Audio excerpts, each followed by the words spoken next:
Robb Stark stood in the late afternoon light that slanted through the high windows of Riverrun's great hall, hands resting on the back of a chair carved with the Tully trout.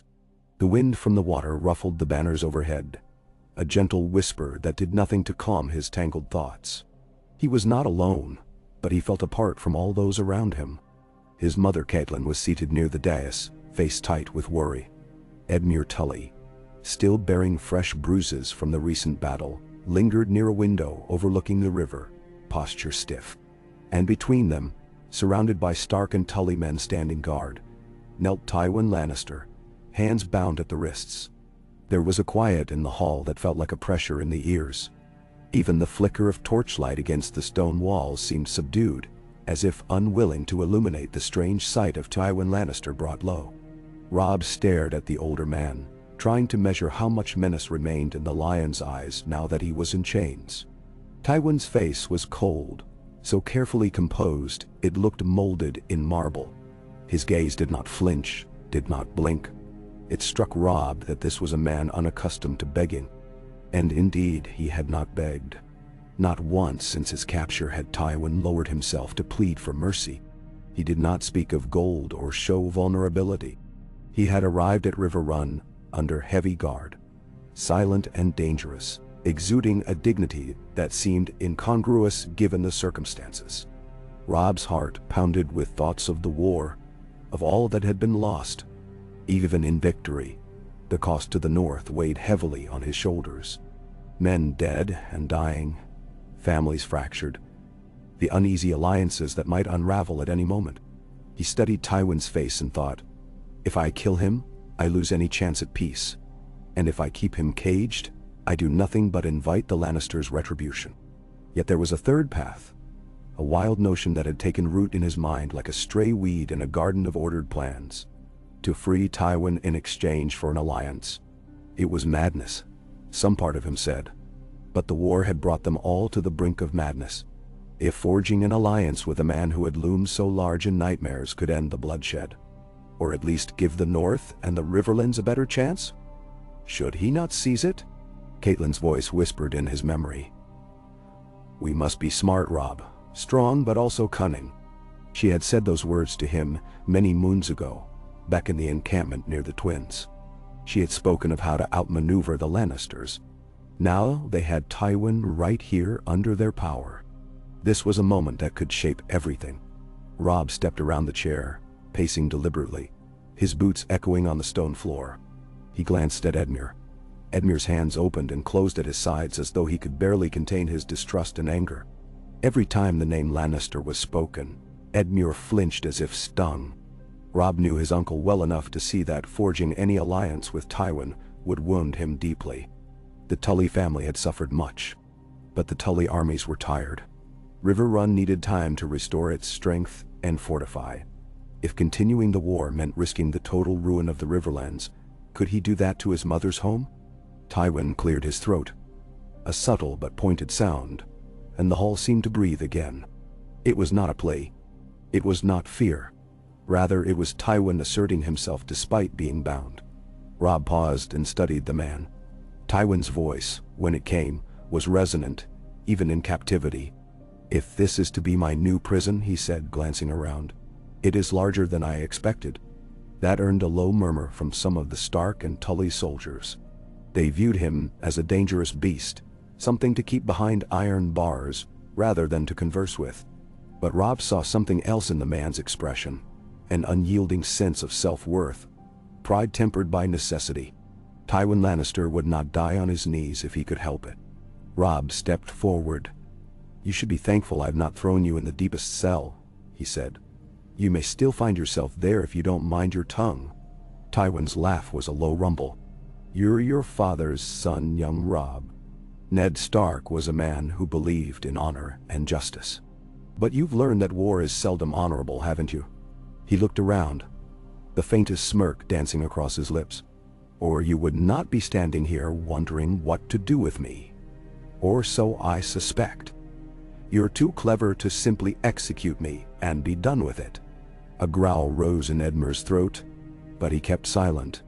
Catelyn's eyes narrowed, though she kept her composure. There was a tension in the air that crackled like static before a thunderstorm.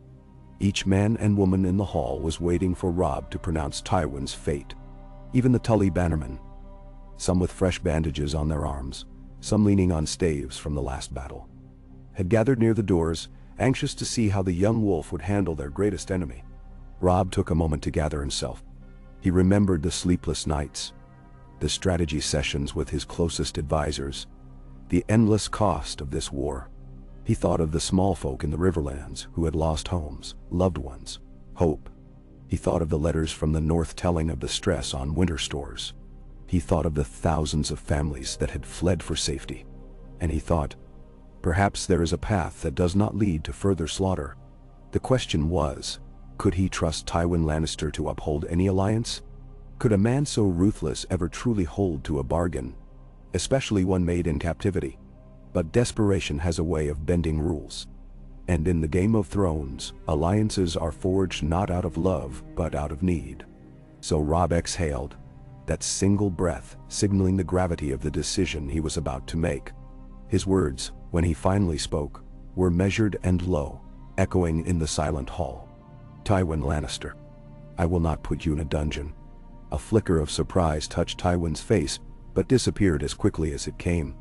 I will not send your head to King's Landing on a spike, nor will I demand an impossible ransom from the Lannisters. Robb paused. A hush fell so thick that Catelyn leaned forward in her chair, eyes wide, as though she guessed what was coming, but could hardly believe it. I propose instead that you become our ally, Robb said. He let the words linger, as though tasting their weight in the air. Your bannermen, your men, your gold, against any foes that threaten the peace of the North and the Riverlands. In exchange, you will be free. More than that, you will be our partner in forging a new peace in the realm, one that keeps your kin safe, your lands intact, and ends this war before more blood must flow. Do you accept? A stunned silence seized the hall. It was as if every lung had emptied at once, leaving no one capable of speech.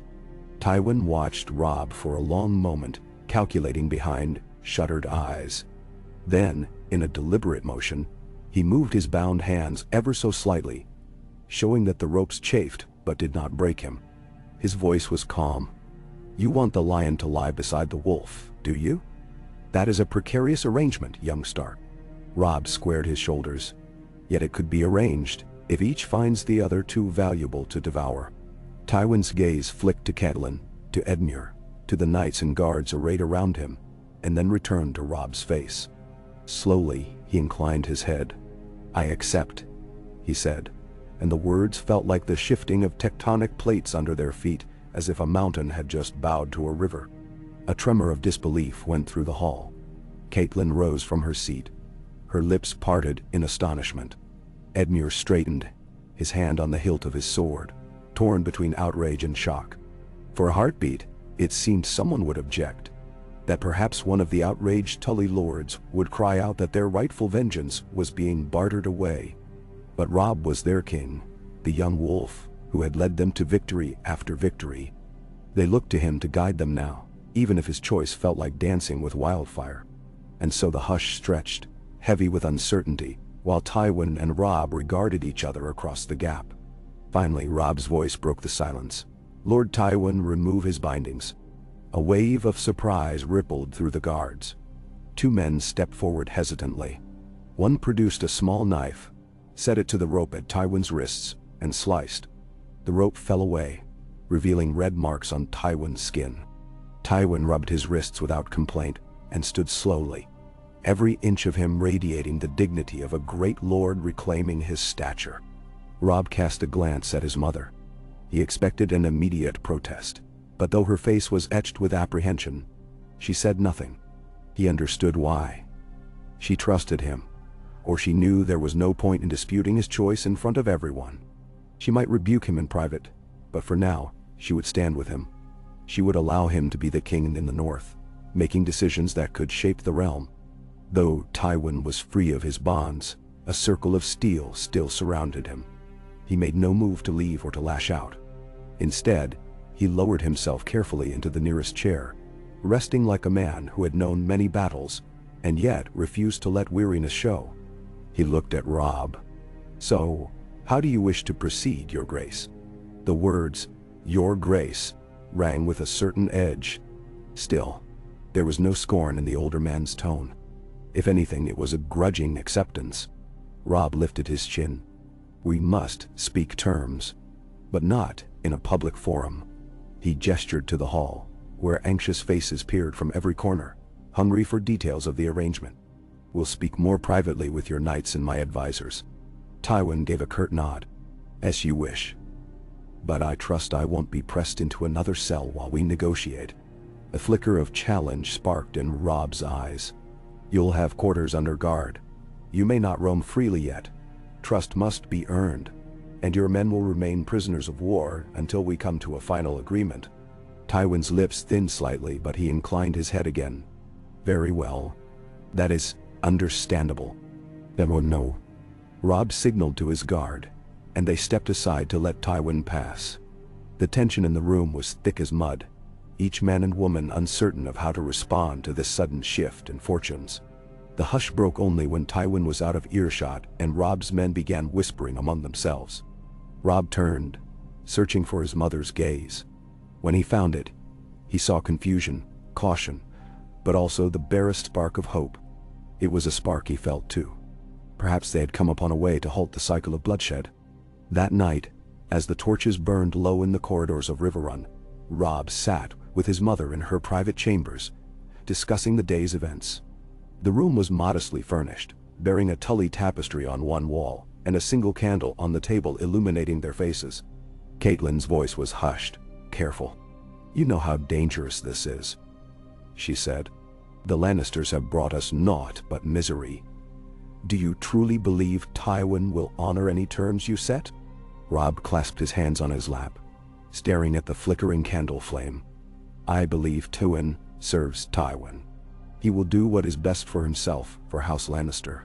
We must offer him a path that makes sense for him, a way to save face and keep his family's power intact. If it ends this war, that's worth the risk." Maester M62. Her expression was troubled. "The men, your bannermen, will wonder if you've lost your mind. You've united the Riverlands and the North behind your cause. They've bled for you. They want to see the Lannisters punished." "They want peace, Mother," Robb replied quietly. "They want to return to their farms, their families. Punishing the Lannisters is a wish many of us share, but continuing the war could prove disastrous if we lose the chance to re-establish order. Winter is coming, as our words say. We can't continue to let our people die." Nankoantoral. She studied him for a long time. He was still young, in many ways still discovering his own power and will. Yet he had grown. The boy who left Winterfell was now a king with scars of war. Finally, she reached out and placed a hand over his. "I will trust your judgment, Robb. We lost so much already. If this leads us to peace, I'll stand with you." He squeezed her hand. "Thank you." The guard outside her chamber door rapped softly, then stepped in. "Your Grace, Lord Tywin requests a meeting with you. He says it's important and he's waiting in the solar." Robb nodded and stood, straightening his tunic. "Thank you. I'll go now." With a final glance at his mother, he left, heart beating quickly. He found Tywin Lannister, seated near a narrow window in the solar, one that overlooked the rivers converging below. The older man looked strangely serene in the moonlight, his posture rigid but calm. A single lantern burned on the table near him. Robb entered, dismissing the guard to wait outside. Once the door was closed, Robb stood before Tywin, folding his arms. "I'm told you have something urgent to discuss," Robb said. Tywin inclined his head in acknowledgement. "I wanted to set out certain conditions. You see, it is all well and good for you to propose an alliance, but an alliance needs substance to ensure it holds. I would have a true pact, not a temporary stay of execution." Robb raised an eyebrow. "Go on." Tywin tapped a finger on the arm of the chair, as though carefully choosing his words. "Your father was an honorable man. He believed in betrothals, in oaths, in binding families together so that trust might grow. You propose that I lend my forces to your cause, that we defend the North and the Riverlands from threats that might come. But House Lannister's strength lies also in alliances forged by marriage. My grandson sits the throne in King's Landing, but if there is to be a truce between us, we will need more than... A guarded expression flickered across Robb's face. He remembered bitterly the proposed betrothal with the phrase. He remembered how that had gone, how dangerous and fraught marriage pacts could be.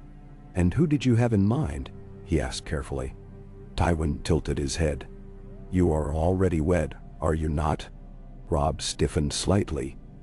Thoughts of Talisa, his beloved wife, flashed in his mind.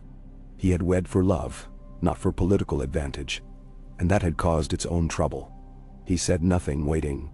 "There's young Sansa Stark in King's Landing, though I fear her circumstances have changed too many times," Tywin continued. "We might consider your siblings your cousin, or perhaps another arrangement. Frey marriages for Lannisters, Tully marriages for Lannisters. The point is, a single vow could weave our houses together. We must consider all options if you want genuine loyalty from me." Robb's jaw tightened. He disliked the notion of bartering his family for an alliance. Still, it was common practice, and Tywin was not wrong. Such bonds were how great houses secured each other's trust.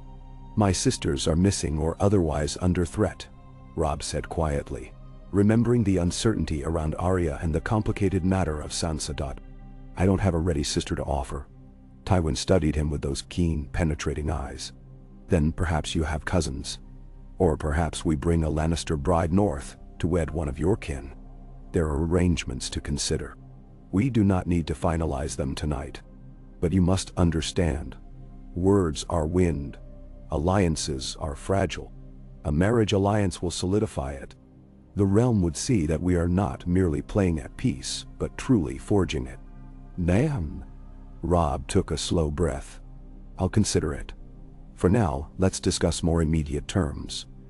The release of your men, the deployment of your forces in the Riverlands, and how you intend to ensure the Lannister armies do not turn on us the moment you step foot outside our gates." Tywin's mouth curved slightly, though it was hardly a smile. "I give you my word as head of House Lannister," he said. "I will not orchestrate a betrayal so long as our alliance stands. My men will not raise the countryside, and I will cede certain contested territories to the Tullys if that is required. But do not think me weak. I bend because the war has cost us all dearly, and if we continue, we risk the entire realm splintering. We have a common interest in stopping that." "Dehesu." Robb recognized a mirror of his own thoughts. "We do," he said. "But know this. If I see evidence of your duplicity, I will bring down your house in blood and fire. I'd rather die fighting than let the Lannisters outmaneuver me." That earned him a sharp look from Tywin. "You speak fiercely, young Stark." I expected no less. Moonlight streamed through the window, painting the stone floor with pale shadows. They stayed there in the solar a while longer, discussing the details of how Tywin's personal guard would be treated, how lines of communication would be established, how reports would be exchanged. Tywin insisted on pen and parchment, drafting a preliminary arrangement that, if signed, would shock the entire realm. Over time, the candle burned lower, and their voices became quieter, more focused. By the time Robb returned to his chambers, it was nearly dawn. He felt the heaviness of exhaustion pulling at his limbs. The candle in his chamber had sputtered out, leaving the space bathed in the cool gloom of early morning. He peeled off his cloak and sat on the edge of his bed, head in his hands.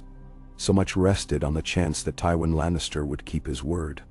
In a war full of betrayals, it was a formidable gamble. His mother's warning echoed in his thoughts. But the path was set now.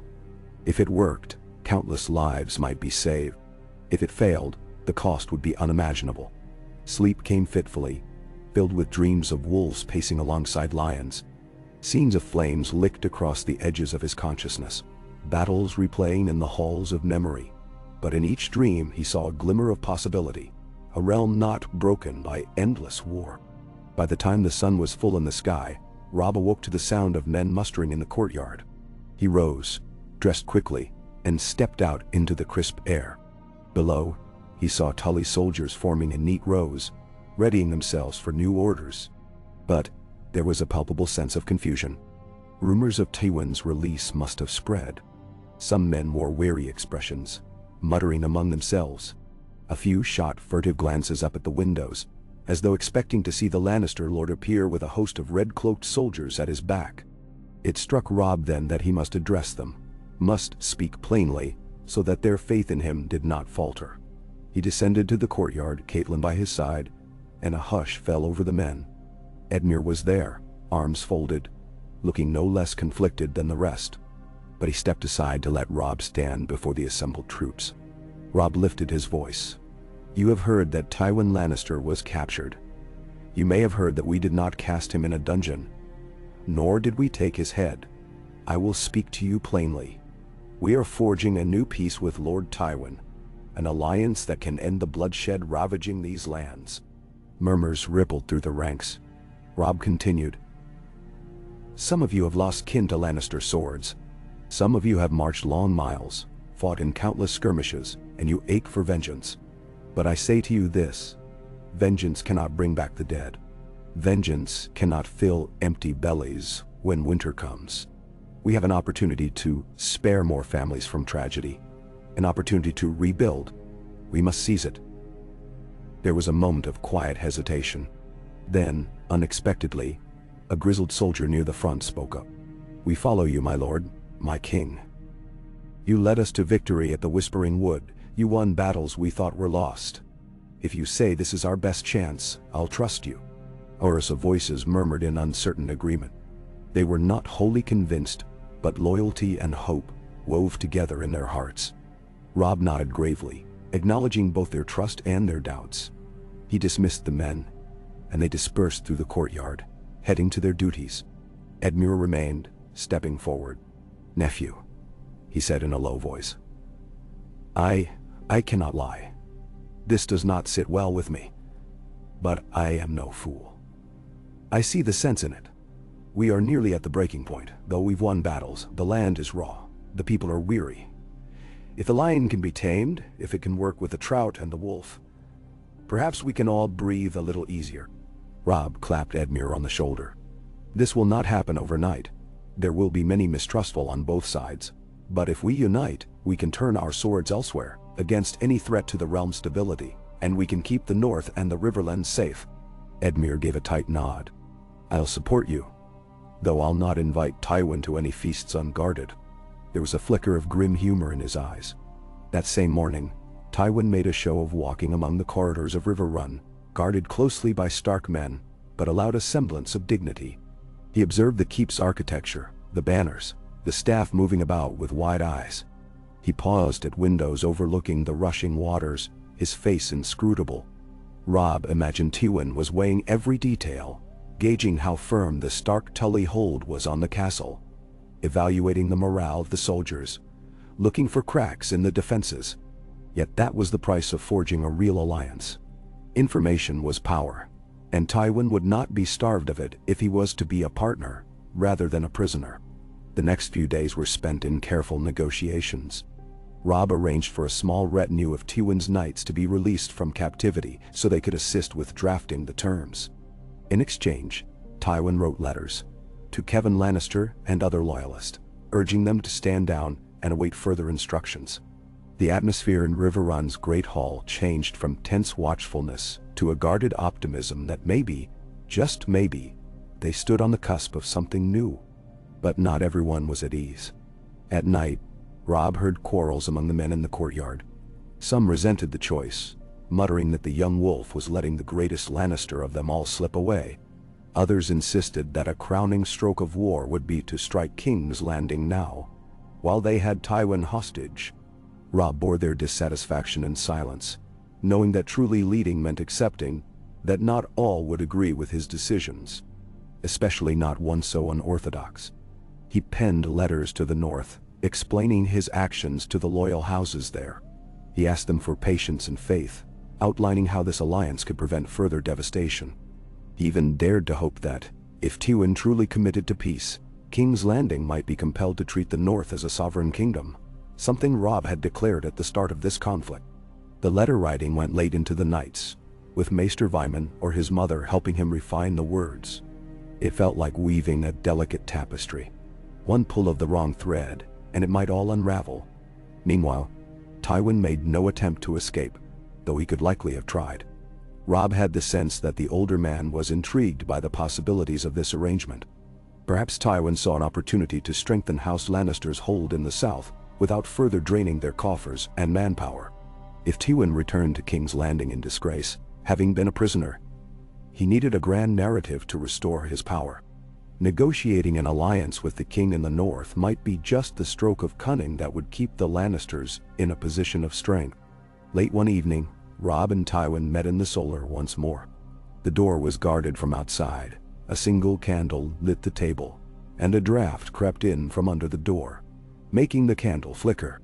Documents lay between them, proposed terms for a ceasefire, for the exchange of prisoners, for trade. Tywin's eyes flitted over the parchment, occasionally pausing on a clause before continuing. Robb waited, feeling a knot of tension coil in his stomach. At last, Tywin set the parchments aside. Some terms will need refining, but in essence, this is acceptable to me. Your territories remain yours. The Riverlands remain loyal to you, and we do not challenge your kingship in the north.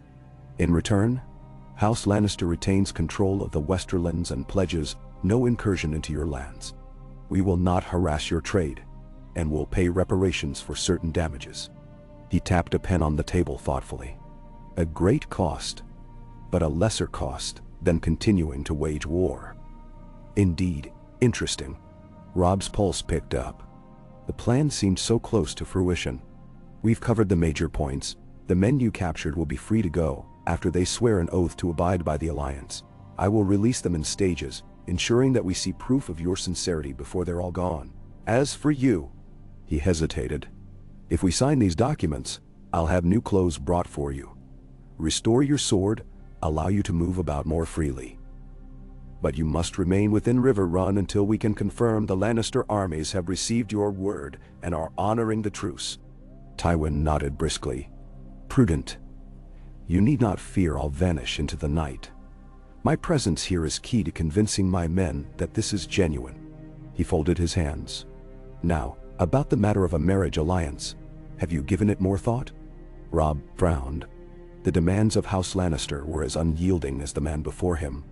I haven't decided yet. We have no immediate match. I have 2 brothers, but they're children. Rickon is very young, and Bran. His throat tightened at the mention of Bran, recalling that Bran could not walk, that he was burdened in many ways by the tragedies that had befallen them. Regardless, a political marriage might be wise in the future, but it's too soon to decide that now. Tywin's expression tightened, but he did not press the issue as hard as Robb had feared he might. Instead, Tywin rose slowly from his chair, clasping his hands behind his back. He walked to the window, where moonlight spread across the sill. Very well. I will wait. But know that if you want my unwavering cooperation, if you want the realm to view this alliance as permanent, then in the near future we must bind our houses by blood. One way or another. Silence stretched, broken only by the distant rush of water against the castle's foundations. At length, Robb said, I understand. Then, more softly, I wish there was a less transactional way. Tywin's head tilted, and he glanced over his shoulder. A pity. We do not live in an ideal realm. But we do not. This is Westeros. Robb inclined his head, acknowledging the truth of Tywin's words. Then we'll do what we must, for our people. Over the next days, life in Riverrun settled into a strange sort of routine. Tywin walked the corridors under guard, occasionally sharing meals with Robb and Catelyn. Edmure joined them reluctantly, lips pressed tight in distrust. The Tully lords hovered near, ready to protest at any sign of Lannister arrogance. But Tywin was surprisingly courteous, as though he understood the precarious nature of his circumstances. At the same time, a small party of Lannister knights was allowed to come and go, escorted by Stark men, carrying messages out to the waiting Lannister forces. Reports returned. Some of Tywin's men had begun withdrawing from the far reaches of the Riverlands, paying for supplies instead of seizing them, and even offering to rebuild certain damaged holdfasts. It was just as Tywin had promised, a show of good faith, or at least the semblance of it. An unlikely sight greeted Robb one morning as he walked the battlements. Tywin was leaning on the stone parapet, gazing out at the red and gold of a sunrise shimmering across the river. Robb approached, the wind whipping his hair. "Lord Tywin," he said by way of greeting. Tywin turned, the morning light outlining the stark lines of his face. "Your Grace," he replied. His voice held no malice, and Robb sensed an almost pensive air about him. Robb followed Tywin's gaze out to the water, where gulls danced over the surface. "Did you sleep?" "Little," Tywin admitted. "I find new surroundings always test my ability to rest. Still, I can appreciate the beauty of the Riverlands. Your grandfather's seat is well placed among these waters." "Bon." A curious conversation, Robb thought. He wondered if Tywin was trying to humanize himself, to break the tension that had defined their relationship since the war began. Or perhaps it was just Tywin's way of reminding Robb that the older man was not a monster, but a man with tastes and perceptions. War had made them enemies, but maybe necessity could make them allies. Robb said quietly, "The water has always soothed my mother. She told me stories of the times she spent here as a girl, fishing in the streams, riding along the banks." "Nandamisiu." Tywin gave a slight nod. "Catelyn Tully was a gracious hostess once. I remember meeting her in King's Landing after she wed your father, a proud woman. I see that pride in her face even now." Robb glanced at Tywin, measuring his tone. "She is proud, rightly so. My father loved her for that." Tywin folded his arms. "I wonder if Ned Stark expected you to carry his legacy in this way. War, alliances, forging uneasy truces. He was a man who despised the game, but it seems his son plays it well enough." "Ned." A pang twisted in Robb's chest at the mention of his father. He forced himself to remain composed. "My father would have done what was necessary to protect his people. If he saw a chance to end the bloodshed, he would have taken it, though I admit he might not have dealt with House Lannister so readily." "That was a different time," Tywin said, unruffled. "I was Hand of the King.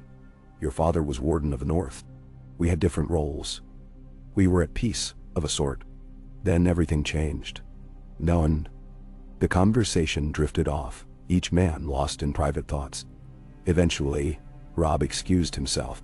He had tasks to attend to, letters to finalize, conversations with Edmure and the Tully lords about provisioning. Catelyn had set about ensuring that the castle stocks of grain and fish would last if there were any sudden changes in the weather or the tides of war. Meanwhile, tensions among the common folk remained high. Whispers abounded that the young wolf was conspiring with the very man who had caused untold suffering in the Riverlands. But there was also a flicker of cautious optimism. If Tywin Lannister truly meant to end hostilities, it might bring relief to weary families. Robb made a point of walking the halls, speaking to soldiers, letting them see him with his own eyes brimming with determination. He would not hide away and leave them to rumors. He gave them assurance that their king remained resolute in securing a better future. Occasionally, he saw Tywin's presence among the corridors unsettle them. But they remembered that Tywin was still guarded, still effectively a prisoner, albeit one treated with respect. One evening, a raven arrived. Robb felt his breath hitch as he recognized the seal of House Lannister on the small scroll attached to the bird's leg. The letter had come from Kevan Lannister, Tywin's brother-daughter. It confirmed that the Lannister forces in certain regions had halted aggressive movements, and that Kevan would abide by Tywin's instructions to refrain from further attacks so long as the alliance progressed. Robb read the words several times, then carefully folded the parchment. His mother stood by, eyes filled with both relief and worry. "This is the first step," Robb told her. "We might truly have a lasting peace if the rest of the realm does not interfere. The Tyrells, the Martells, the Arryns. If we can secure neutrality from them at least, we can make this alliance work." Catelyn touched his arm. "You've done well, Robb, but remain cautious. Even as the ceasefire holds, new threats can arise. The realm is vast and full of ambitious lords." Robb nodded. "I'll not let my guard down." They continued in this manner for days, drafting final terms of a treaty that would, in effect, place the Lannisters and Starks on an equal footing. Tywin wrote letters to King's Landing, though how Joffrey or his council would react was uncertain. If Tywin had the loyalty of enough forces in the Westerlands, perhaps King's Landing would have no choice but to accept. Robb did not relish the idea of forging peace with Joffrey, the boy king who had executed Eddard Stark. But he knew that sometimes necessity demanded swallowing bitter fruit. Throughout this time, Tywin and Robb shared guarded conversations. They spoke of the need for stability, the complexities of the realm's politics, the risk of the Iron Islands seizing an opportunity for raiding if the Northern Fleet was stretched too thin. Robb realized that Tywin's knowledge of the realm ran deep, built over years of ruling as the Lord of Casterly Rock and as Hand of the King to Aerys II. Tywin's perspective was invaluable, even if Robb remained wary of manipulation. At length, a day arrived when the final draft of the alliance document was ready for signatures. The Great Hall was arranged for a formal ceremony, though it felt decidedly uncomfortable for many who had lost loved ones to the Lannister banners. Tables were set with parchment and quills, wax seals ready. The hall was filled with Tully lords, Stark bannermen who had traveled with Robb, and a handful of Tywin's knights. The tension was palpable, but an undercurrent of hope threaded through the crowd. Could it really be that the war was coming to an end in such an unexpected way? Robb sat at the main table. His mother stood slightly behind him, her presence a reassuring weight on his shoulder. Edmure hovered nearby, arms crossed, jaw set. Some of the northern lords were there as well, men like Greatjon Umber, who looked on with obvious reluctance, though they did not openly object. Robb had spoken with them at length about the necessity of this step. He prayed their loyalty would not falter now. Tywin approached with measured steps. He had been given garments befitting his station. A fine tunic, embroidered with a Lannister lion in subtle gold thread. Though guarded, he moved freely, and if any man believed him captive, it would not be apparent from his bearing. He met Robb's gaze steadily and inclined his head. Then, before the entire gathering, Robb stood, the hush so complete that one could hear a distant footstep in the corridors. Robb spoke in a clear voice that reached the corners of the hall. "Lords and ladies, knights and sworn swords, we stand here to cement an accord that shall bring peace to the north, the Riverlands and the Westerlands.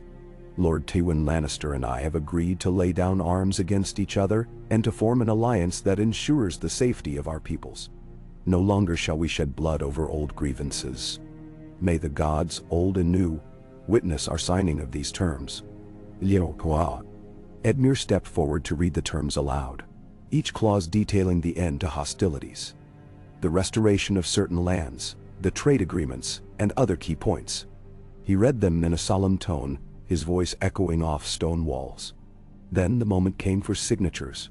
Robb took the quill, pressed its tip into the inkwell, and signed his name. Robb Stark, King in the North. Catelyn pressed her lips together as she watched him seal it with the direwolf stamp and dark wax. Tywin Lannister approached next. His face was impassive, showing no hint of fear or regret. He took the quill, poised it over the parchment, and with a swift motion signed his name.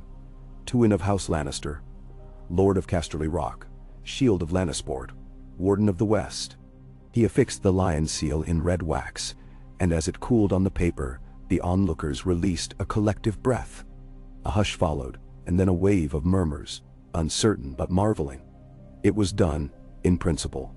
Of course, a piece of parchment did not guarantee peace. Armies still had to stand down. Families still nursed grudges. But it was a step, a pivotal turning point. Robb's gaze moved around the hall, taking in the array of conflicted faces. He wondered if they understood that forging peace was sometimes as terrible a duty as waging war. Tywin stepped back, nodding respectfully to Robb. A single clap echoed. Catelyn's. Then others joined. Not an eruption of cheers, but a faint applause. The mood was subdued. People were stunned. Some smiled, some frowned, but there was an undercurrent of relief that was almost tangible, like the smell of rain after a long drought. As the ceremony concluded, Robb guided Tywin to a side chamber where a smaller feast had been laid out. The Tully's resources were stretched, so it was not lavish, but there were fresh fish, bread, and a few casks of ale. Some of the more prominent lords joined, sipping quietly, casting uncertain glances at Tywin while trying to show a modicum of hospitality. Tywin, for his part, acknowledged them with brief courtesies, but spent most of the meal in conversation with Robb.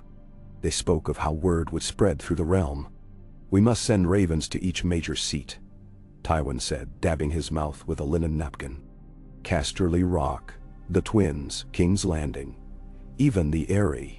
We must let them know that House Lannister and House Stark are no longer at war." Robb nodded. "And I'll ask each of those seats to affirm neutrality if they will not join in a broader peace. Perhaps with the war between us ended, they will see reason. Or else they will stand alone if they try to reignite hostilities." "Bananern." Tywin's eyes glinted. "Yes, and none of them want to stand alone. That is what you're counting on, isn't it? That they fear tangling with a united North and West, possibly the largest combined force in the Seven Kingdoms." Robb raised his cup. "You see how we might preserve stability?" A faint curve touched Tywin's lips. "For now." The following days, ravens were dispatched. Maesters scribbled letters sealed with both the direwolf and the lion, an unprecedented sight. Soldiers stood about, uncertain if they should celebrate or be suspicious.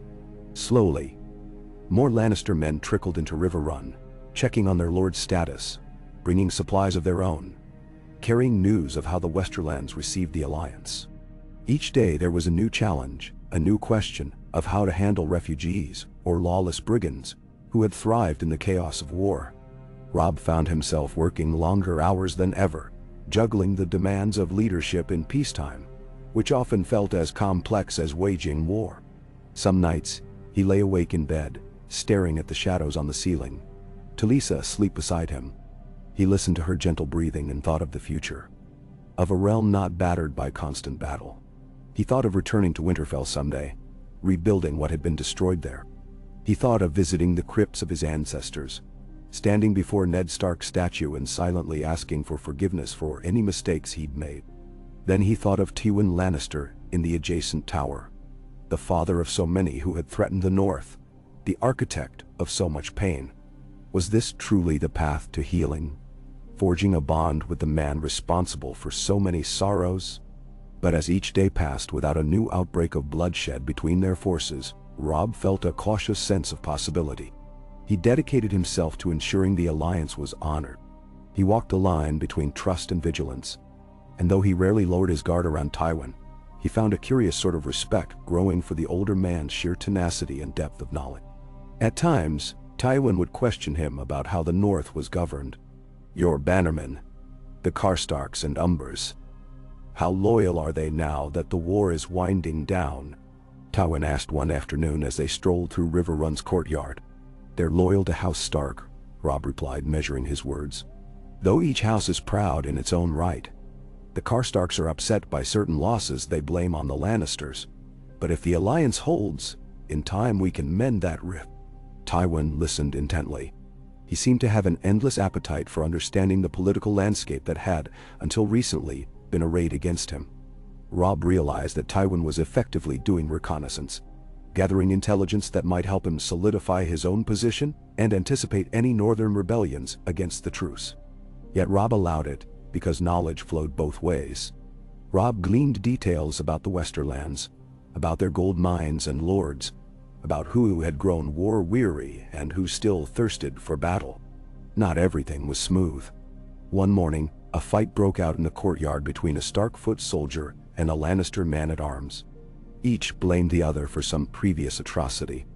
By the time guards separated them, both were bleeding, cursing, and ready to kill. Robb himself came down to quell the uproar, and Tywin arrived soon after. The tension was explosive. Onlookers pressed in, half expecting the fragile alliance to shatter. But Robb kept his composure. He had the men punished equally, ordering them to work together in cleaning the stables for a week. A humiliating, but decidedly unbloody solution. Tywin did not object, though he regarded Robb with a speculative air, as if uncertain whether to applaud the fairness or frown at the perceived leniency. Such incidents underscored how delicate the peace was. One spark of anger could ignite old hatreds. Day by day, though, they learned to live side by side. Stark and Tully men found themselves drilling alongside knights in crimson cloaks. The Lannister forces, still fewer in number at Riverrun, kept to themselves mostly, but some men began playing dice in the evenings, even with those from the north. Bonds of shared soldiering started to form. Not friendship exactly, but a basic camaraderie born of common hardships. Messages came from the Westerlands, confirming that Tywin's commands were being obeyed. His brother Kevin oversaw the partial demobilization of the armies, and trade caravans began to move more freely again. The Riverlands, once choked by raiders and war parties, started to see signs of normal life resuming. Farmers returned to scorched fields, hoping to salvage a harvest. Small folk crept back to damaged villages, and though they looked upon the Lannister patrols with suspicion, they found they were no longer being preyed upon.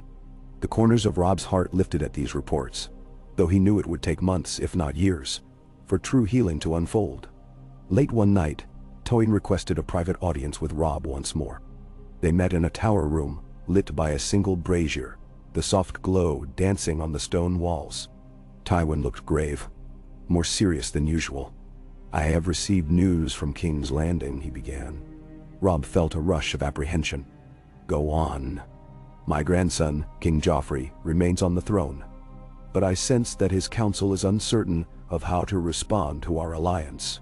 The Queen Regent, Cersei, is displeased." Tywin's mouth drew into a thin line. "She believes I am yielding too much to your demands.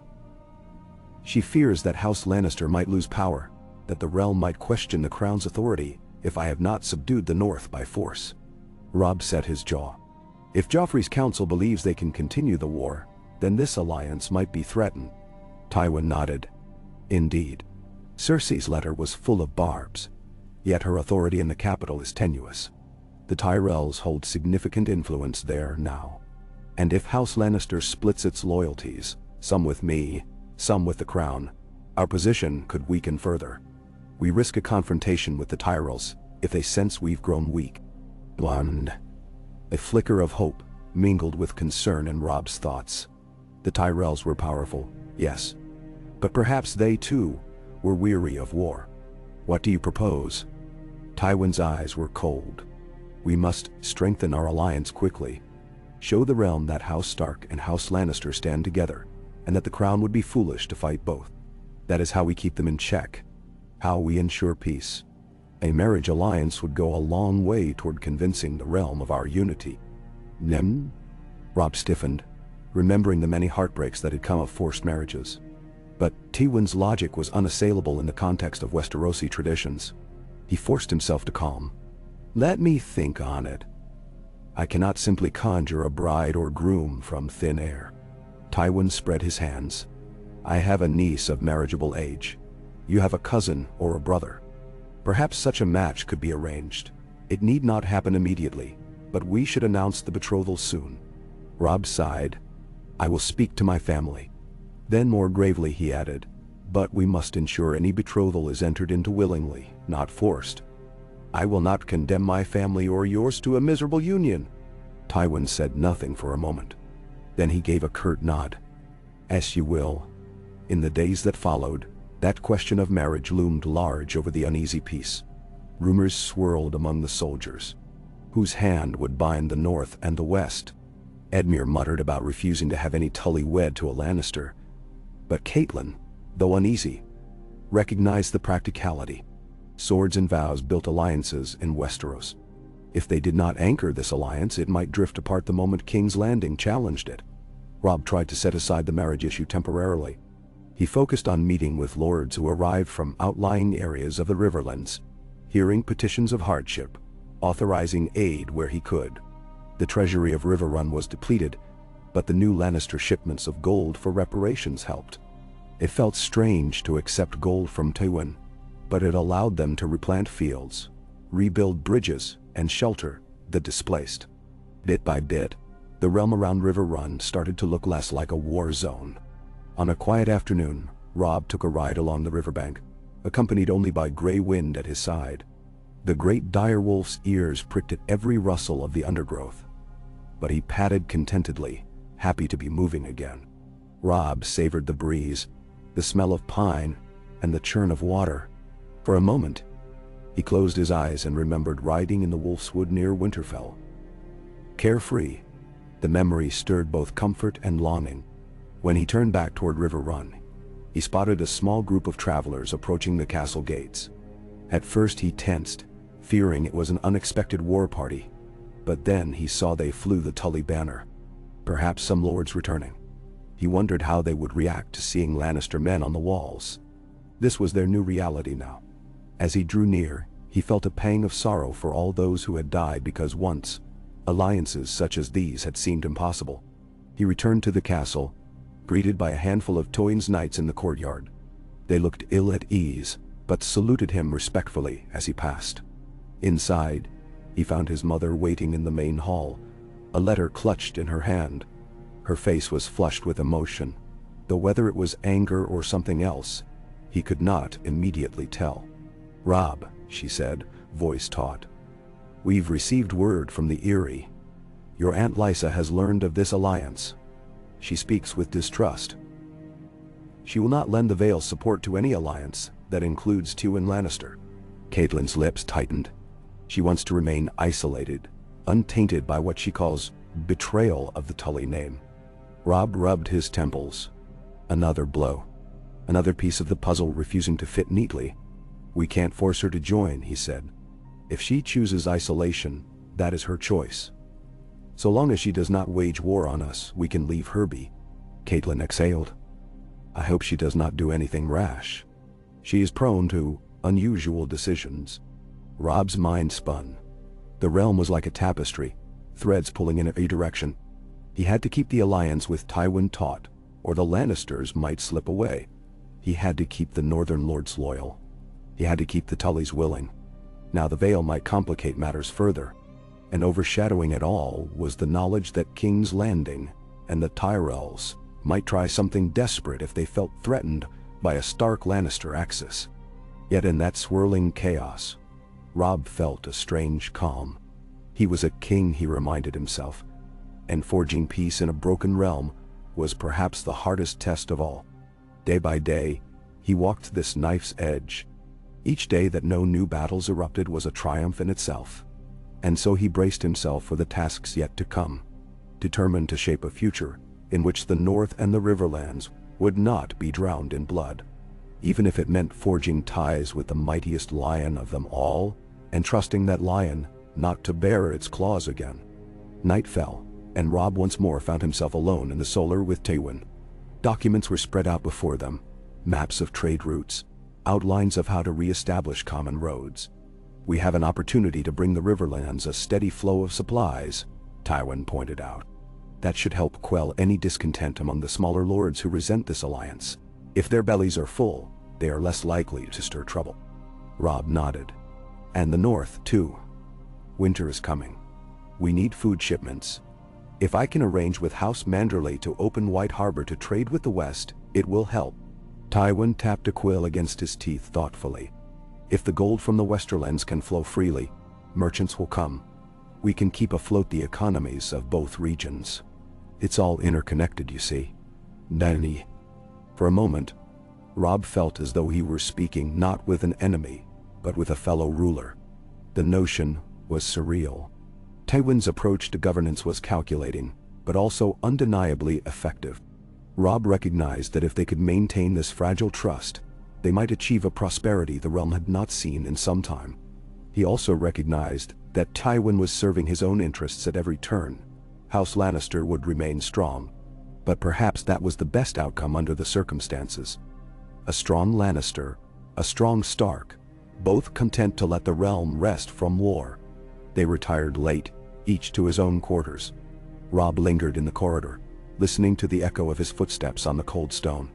He gazed at the flickering torches along the walls, and his thoughts drifted to the memory of Ned Stark, to the words of wisdom his father had once imparted. A ruler must serve, must put the needs of the people before his own desires.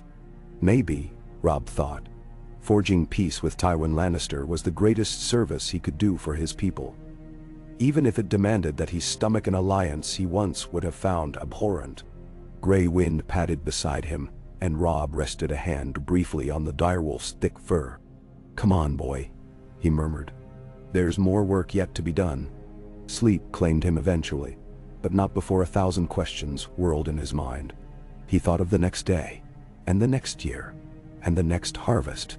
He thought of the uncertain horizon for the Seven Kingdoms.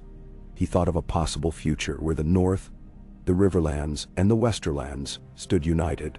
He thought too of all the obstacles ahead, from King's Landing to the Vale, from the Tyrells to the Ironborn. Every step forward could bring new enemies, new conflicts. But for the first time in a very long time, Robb Stark went to sleep imagining not the clangor of battle, but the quiet possibility of a realm at peace. In the weeks that followed, the alliance began to take shape in more tangible ways. A delegation of Lannister knights escorted supply wagons to the outskirts of ravaged villages, distributing grain and basic necessities. The Tully lords oversaw the distribution, ensuring it was done fairly. Stark soldiers patrolled roads newly declared safe, driving off what bandits remained. Tywin personally wrote to various Westerlands lords, who had taken advantage of the war, to seize extra land, ordering them to withdraw and restore stolen property.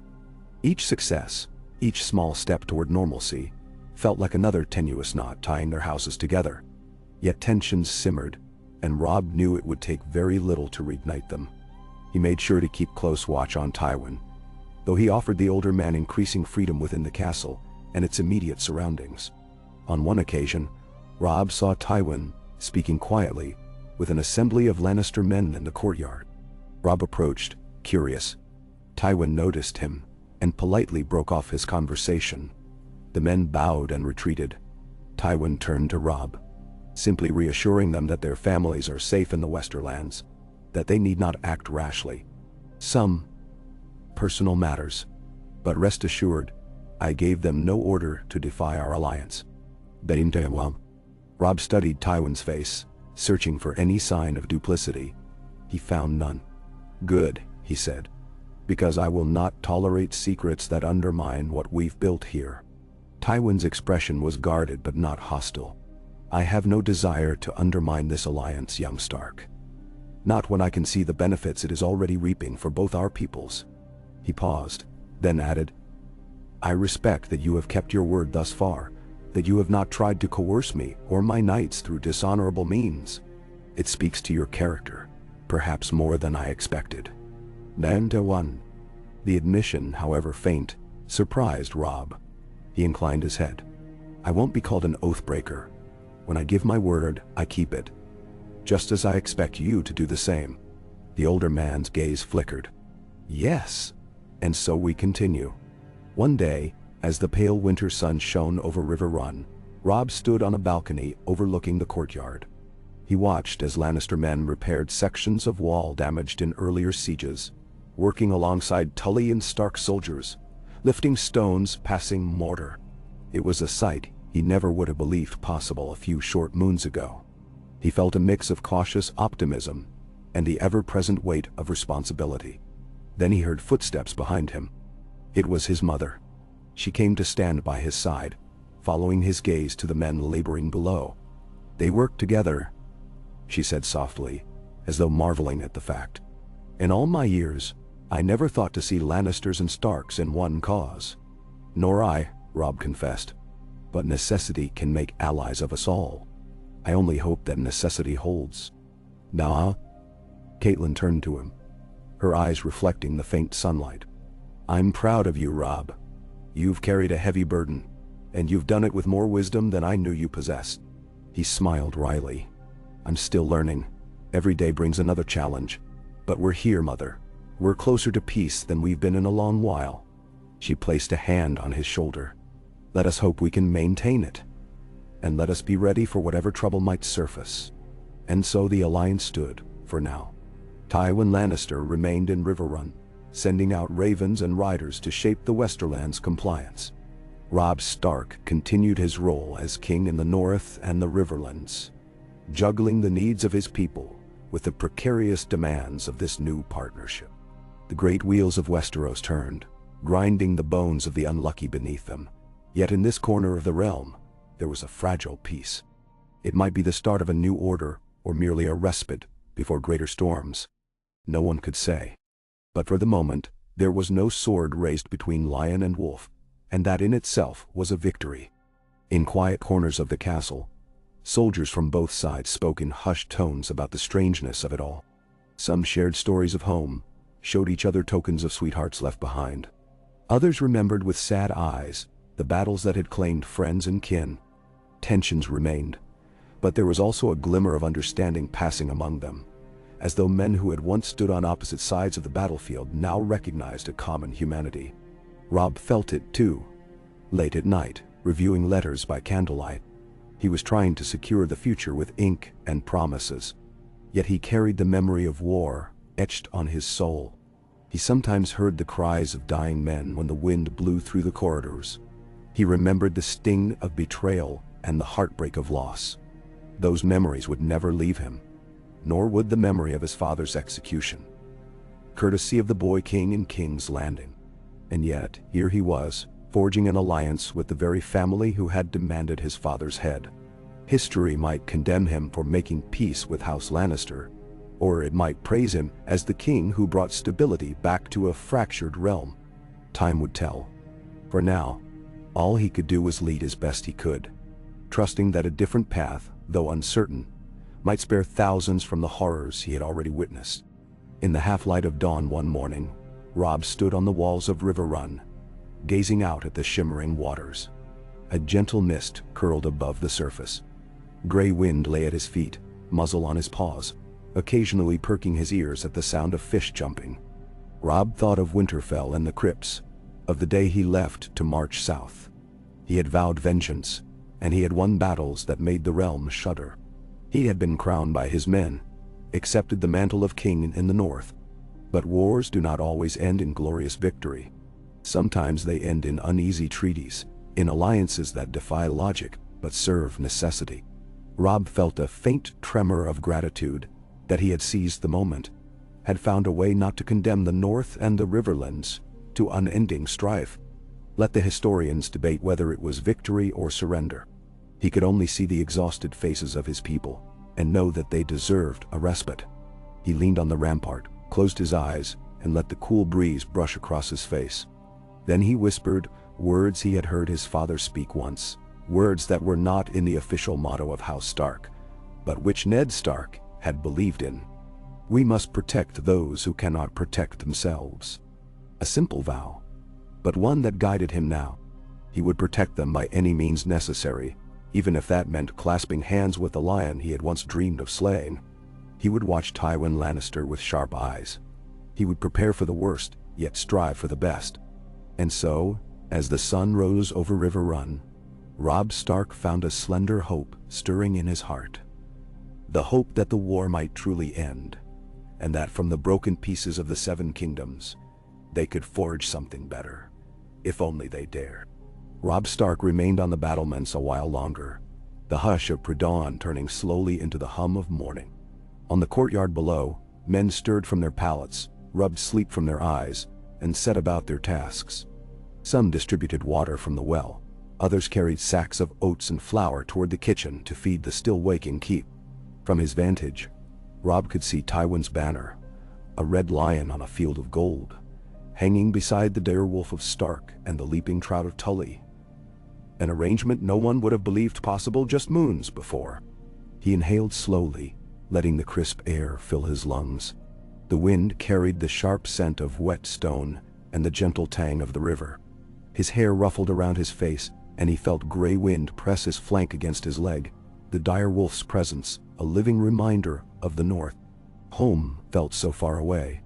He pictured the gray walls of Winterfell, the Godswood with its ancient weirwood, the stark beauty of the snows. Winter was indeed coming, as the words of House Stark perpetually warned, and he needed to prepare. The alliance with Tywin might give him time to bolster the North's defenses, to rebuild what had been broken. Eventually, he turned away from the view and descended to the courtyard. There he found a swirl of activity. Some soldiers were cleaning horses and polishing tack. A group of Riverlands peasants, newly arrived, stood nervously, waiting for an audience with Edmure Tully or any other lord who might address their pleas. And across the yard, just beyond the stables, stood Tywin Lannister himself. Tywin was flanked by a handful of crimson-cloaked knights, what remained of his personal retinue, yet also accompanied by a guard of Stark men to ensure he did not stray too far. If Tywin minded the watchful presence, he gave no sign. He was focused on a series of crates piled on a wagon, crates that bore the mark of the Westerlands. The men were unloading them onto the muddy ground. When Robb approached, Tywin turned, expression composed. "Good morning, Your Grace," Tywin said in a low voice. "These shipments arrived at dawn. Grain, salted fish, and some casks of wine for trade. My brother Kevin sent them, along with correspondence stating that shipments are now departing Lannisport more regularly. It appears the people of the Westerlands are adjusting to our arrangement." Robb inclined his head. "That is good news. Thank you. These supplies will help feed the Riverlands through the coming months." He paused, hand resting on Grey Wind's neck. "And the next shipments for the north."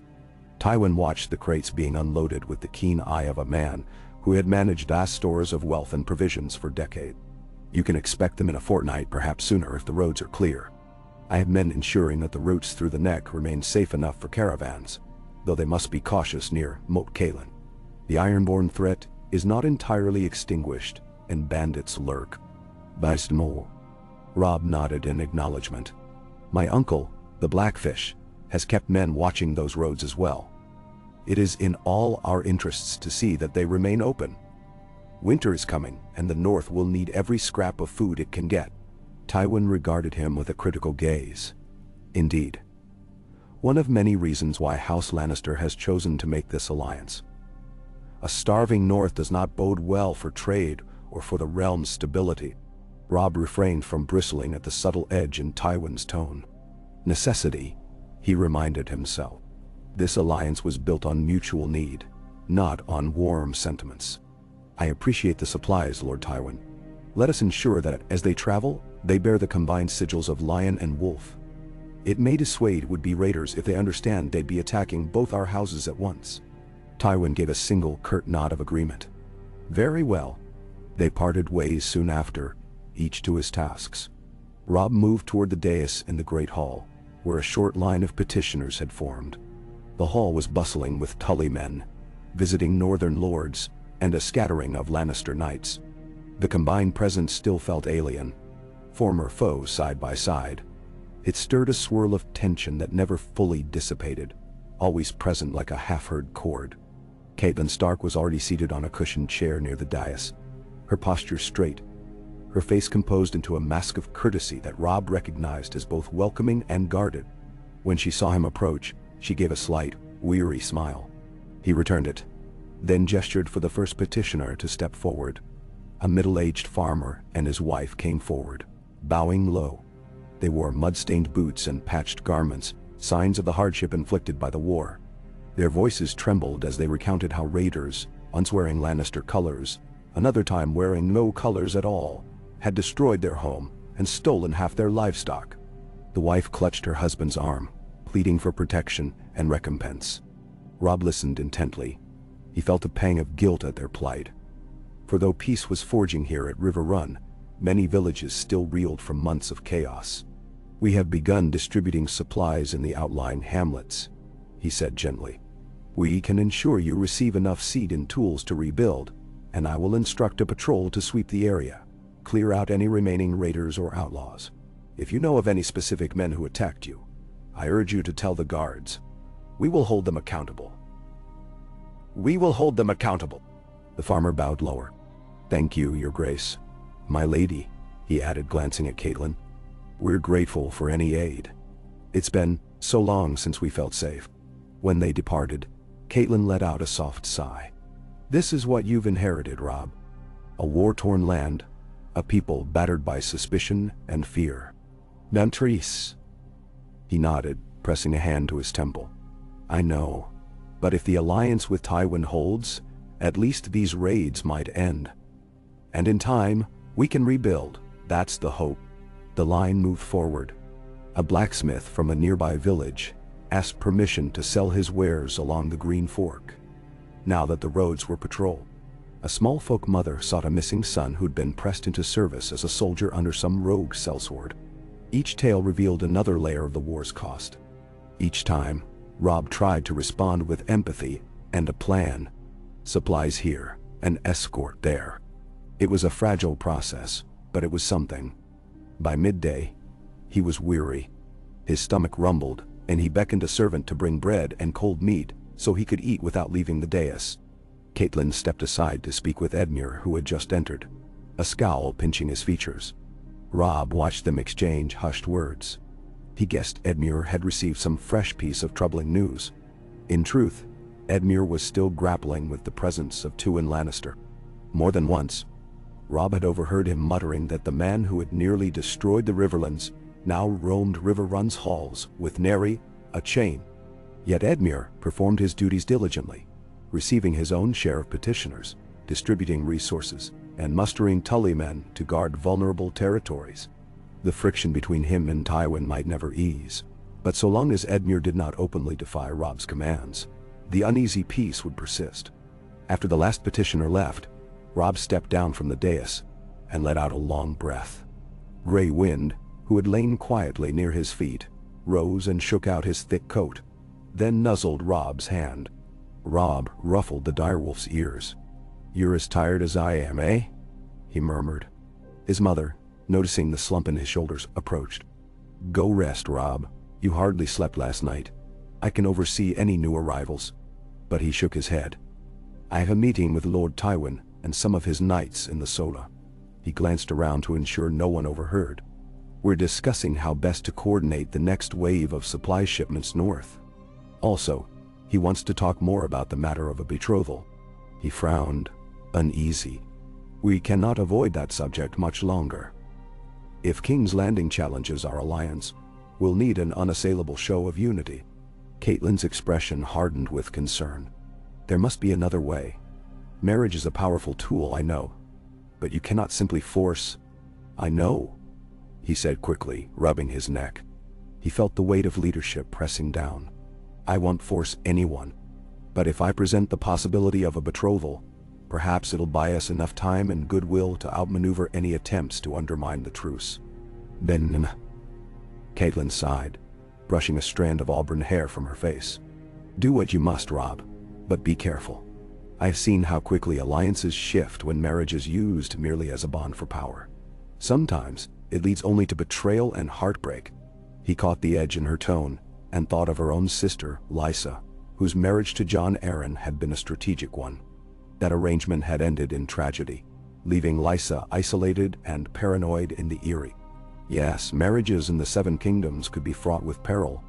Nevertheless, he left the hall and climbed the tower stairs to the Solar. Tywin was already there, standing by the windows that overlooked the river, arms folded behind his back. A small group of his knights occupied chairs by the hearth. Maps and parchment lay on a broad wooden table. The knights rose and inclined their heads when Robb entered. Tywin merely turned, face composed. Robb gestured for them to sit, then took a chair himself. Grey Wind settled at his feet, watchful. The men regarded the direwolf with caution, some with open distaste, though they dared not show more than a twitch of disapproval in Tywin's presence. "Lord Tywin," Robb began. "You asked for this meeting?" Tywin inclined his head in the barest nod. "Yes. We've been going over the logistics for the next convoy of supplies to the north. My men and I have identified 3 potential routes. We believe the southern approach, skirting the edges of the Mountains of the Moon, might be the most secure. However, that places us uncomfortably close to Vale territory, and your Aunt Lysa Arryn has not offered any pledge of neutrality. We risk her men harassing our convoys if she remains hostile." Robb studied the map. Indeed, a route Tywin indicated would cut near the foothills that led into the Vale. "My aunt's hostility is more toward House Lannister than House Stark, but she distrusts me now too, for making peace with you." His mouth hardened. "I can write her again, stressing that these convoys carry food for the north, not an invading army. Perhaps she'll see reason." Besindar. One of Tywin's knights snorted softly. Tywin gave him a quelling look, and then turned back to Robb. With your permission, I'd like to dispatch a small diplomatic party to the Vale, a show of courtesy. They could speak with Lady Arryn's court, perhaps persuade her to remain neutral. Robb hesitated. Tywin's men heading to the Vale could be taken as an insult or a threat by his aunt. Yet it might demonstrate that the alliance was serious, that the Lannisters wished no quarrel, at least not while forging this peace. All right, he said slowly. But you must choose men who can keep their tempers in check. The Vale is proud, and any arrogance will be poorly received. Tywin's face was impassive. I'll select them carefully. Lord Gawain here. He gestured at one of the knights. A gaunt man with streaks of gray in his beard, is known for his tact. He's served as an envoy before, and I will remind him that any aggression in the Vale will undermine our cause. Lord Gawain nodded once, his face serious. Robb glanced at him, searching for any sign of duplicity. He found only a measured resolve. Fine, Robb said. I'll send one of my own men as well for balance. Perhaps Sir Donal Locke. He's level-headed and skilled with a quill if needed. Agreed, Tywin said. They discussed the convoys further, mapping out where small garrisons might be placed along the route to protect against bandits. It was not lost on Robb how surreal it felt to plan troop movements side by side with Tywin Lannister. Yet here they were, each referencing the supply lines that would feed their people. When the conversation turned to the matter of a formal marriage alliance, however, Robb felt tension twist in his gut. Your Grace, Tywin said, setting aside the map. We have put off this matter long enough. King's Landing is certain to challenge our alliance as soon as they find an opportunity. Already, my daughter, the Queen Regent, has been sending letters questioning my loyalty. You know as well as I do that a public betrothal would solidify our partnership and weaken any attempts to break it. Robb nodded. He'd been bracing for this. I understand, but I need more time to identify a suitable match. My brother Rickon is a child. My brother Bran is also not of an age or condition to wed. My sisters are missing or out of reach. My cousin is not highborn enough to sway the realm's opinion. He paused, a flicker of bitterness crossing his face at the thought that House Stark was so diminished. Tywin's knights exchanged glances. Tywin pressed on. You must have some kin or loyal ally in the north or the Riverlands who could stand in for your house. If you're disinclined to offer a son, we could consider your bannerman. Or perhaps a Tully cousin. The important aspect is that the wedding be recognized by the major houses as a bond between Lannister and Stark. Even if it's not strictly your blood, it must be close enough to show unity. Robb pursed his lips. I'll speak with my mother, with Edmure, with some of the Norse lords. But you should know that the Tully line is not so broad that we can freely hand out marriages. Edmure has his own marriage prospects to think of, and the Blackfish remains a bachelor by choice. As for my northern lords, I'm not sure any would volunteer a daughter to wed a Lannister, given what they've suffered. Tywin's brow furrowed in faint impatience. Need I remind you that this is the price of preserving peace? Have your men truly grown so hateful that they cannot see the future beyond old grievances? Nender Romstor. Robb's voice hardened. They have good reason to hate. Hundreds have died by Lannister swords. He forced a breath. But yes, I will ask. Because I believe it's necessary. Not because it's easy. Tywin's mouth formed a thin line. He nodded once, then glanced at his knights, signaling an end to the matter for now. The meeting concluded soon after, the knights filing out, leaving Robb and Tywin briefly alone. The older man's expression remained carefully neutral. Robb stood, gray wind by his side. We'll meet again once I've spoken with my advisors. He hesitated, then said, I do understand this is important, Lord Tywin. I only ask you to realize that many hearts are still raw from loss. Tywin inclined his head in grudging acknowledgement. I am not ignorant of that fact, young Stark. But I've learned that the hearts of men can be swayed more easily when their bellies are full. Let this alliance bear fruit, and in time, resentments may soften. With that, he took his leave, footsteps echoing on the stone stairs. Robb lingered, gazing at the scattered maps, the half-finished plans. He thought of the world outside these walls. The battered riverlands, the weary north, the uncertain Vale, the menacing specter of King's Landing, and above all, the knowledge that a marriage might be the glue that held this alliance together, or the tinder that burned it all down. He returned to his chambers and found Talisa there, finishing a letter. Her eyes lit up when she saw him, but that glow faded as soon as she caught sight of the worry etched in his face. She set the quill aside and stood. "Robb," she murmured, stepping into his arms. "You look exhausted." He held her close, inhaling the subtle scent of soap and herbs that clung to her from her healing work. She had tended many wounded here at Riverrun, never forgetting her calling even as she became queen to the north. "I am," he admitted, voice muffled against her hair. "Discussions with Tywin, more talk of a marriage alliance, more problems with supply routes." He trailed off, his arms tightening around her. Talisa drew back, searching his eyes. "I won't pretend to understand all the complexities of Westeros," she said, her accent lacing each word gently. "But I know you face an impossible situation. If a marriage truly is needed to keep the peace, what can we do but accept it?" He nodded, swallowing. "I only hope no one is forced into such a bond unwillingly." Her expression softened. "Perhaps you'll find a volunteer. Someone who sees the bigger picture. You are their king, and if they trust you, well, maybe they'll do it gladly, to save lives and end the war." Robb ran a hand over his face, feeling the stubble rasp beneath his palm. "I pray that you're right." She urged him to sit and brought him a bowl of warm broth from a small pot near the hearth. He sipped gratefully, feeling the warmth spread through his tired limbs. Talisa busied herself organizing the letters on the small desk, recounting messages she'd received about local healers and midwives in the outlying villages. Robb listened, letting her voice soothe him. But behind every word, every moment, he sensed the quiet thunder of uncertainty. The alliance was a fragile boat on a storm-tossed sea. One strong gale might capsize it. He needed rest, but rest would have to wait. That evening he convened a private gathering with Catelyn, Edmure, and a handful of trusted northern lords who were present at Riverrun. The great John Umber, Lord Bolton's representative, Roose Bolton himself had retreated north, and a somber man named Lord Lockhart of the Rills. They sat around a fire in a small chamber, the door barred against interruptions.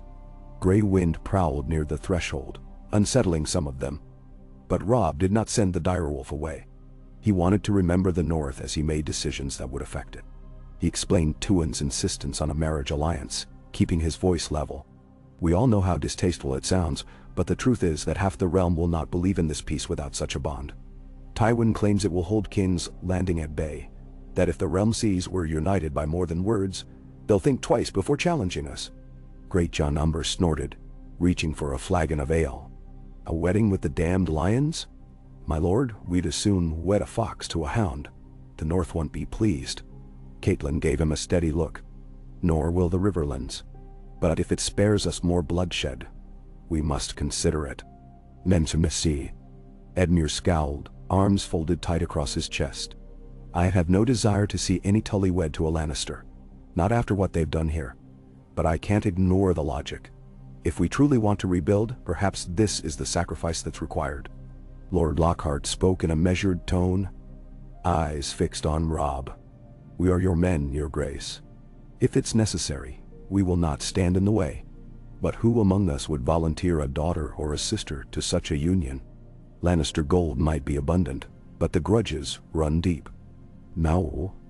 Robb tapped his fingertips on the arm of his chair. "I'm not asking anyone here to volunteer, but we must discuss potential matches. If it doesn't come from the Tullys or the Starks, perhaps it could come from another northern house, or from some branch of the Tully family that's more distantly related." He glanced at Greyjohn. "Do you think House Umber would even consider it?" The bear-like man barked a laugh. "Marry one of my nieces to a Lannister? She'd sooner cut off her own foot. And she'd do it too." The echo of his laughter died quickly. "But I'll speak with her. for the sake of the North. If she tells me to bugger off, well, then that's that. A faint smile touched Robb's lips. It was more than he'd expected.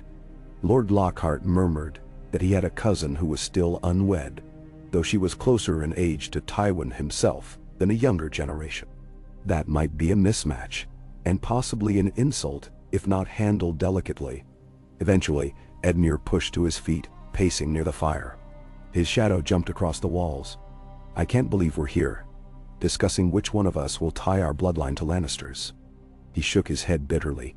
But if it's the difference between saving our home or risking more devastation, then so be it. His words hung in the air. Robb felt the weight of them like stones on his chest. This was the cost of peace. Forging a tie with a house once hated, in the hope that future generations might not have to live under steel and fear. They broke up late at night, each promising to think on possible candidates. Robb watched them go, shoulders slumped. His mother lingered, resting a hand on his arm. "You're doing what you must," she said gently. He swallowed. "I know. I just wish it didn't have to be this way." The next morning, the mood around Riverrun was oddly subdued. News of the potential betrothal negotiations had begun to spread, though not in any official capacity. Whispers raced through the corridors and courtyard, men repeating rumors that the young wolf would soon offer one of his cousins or a northern lady to a Lannister lord. Some reacted with outrage, others with resignation. A few saw an opportunity in it, for if the Lannisters poured gold into the region, their fortunes might rise. Robb tried to ignore the chatter as he walked the battlements. He needed clear thoughts. A soft drizzle misted the air, dampening the stone underfoot. He paused to watch the river swirl below, water flecked with foam. Gray winds sniffed the breeze, ears flicking at the drizzle. Robb rubbed the direwolf's head absently. Below, in the courtyard, he saw a small commotion. A traveling bard, apparently newly arrived, was being checked by guards. The man carried a lute in a battered case.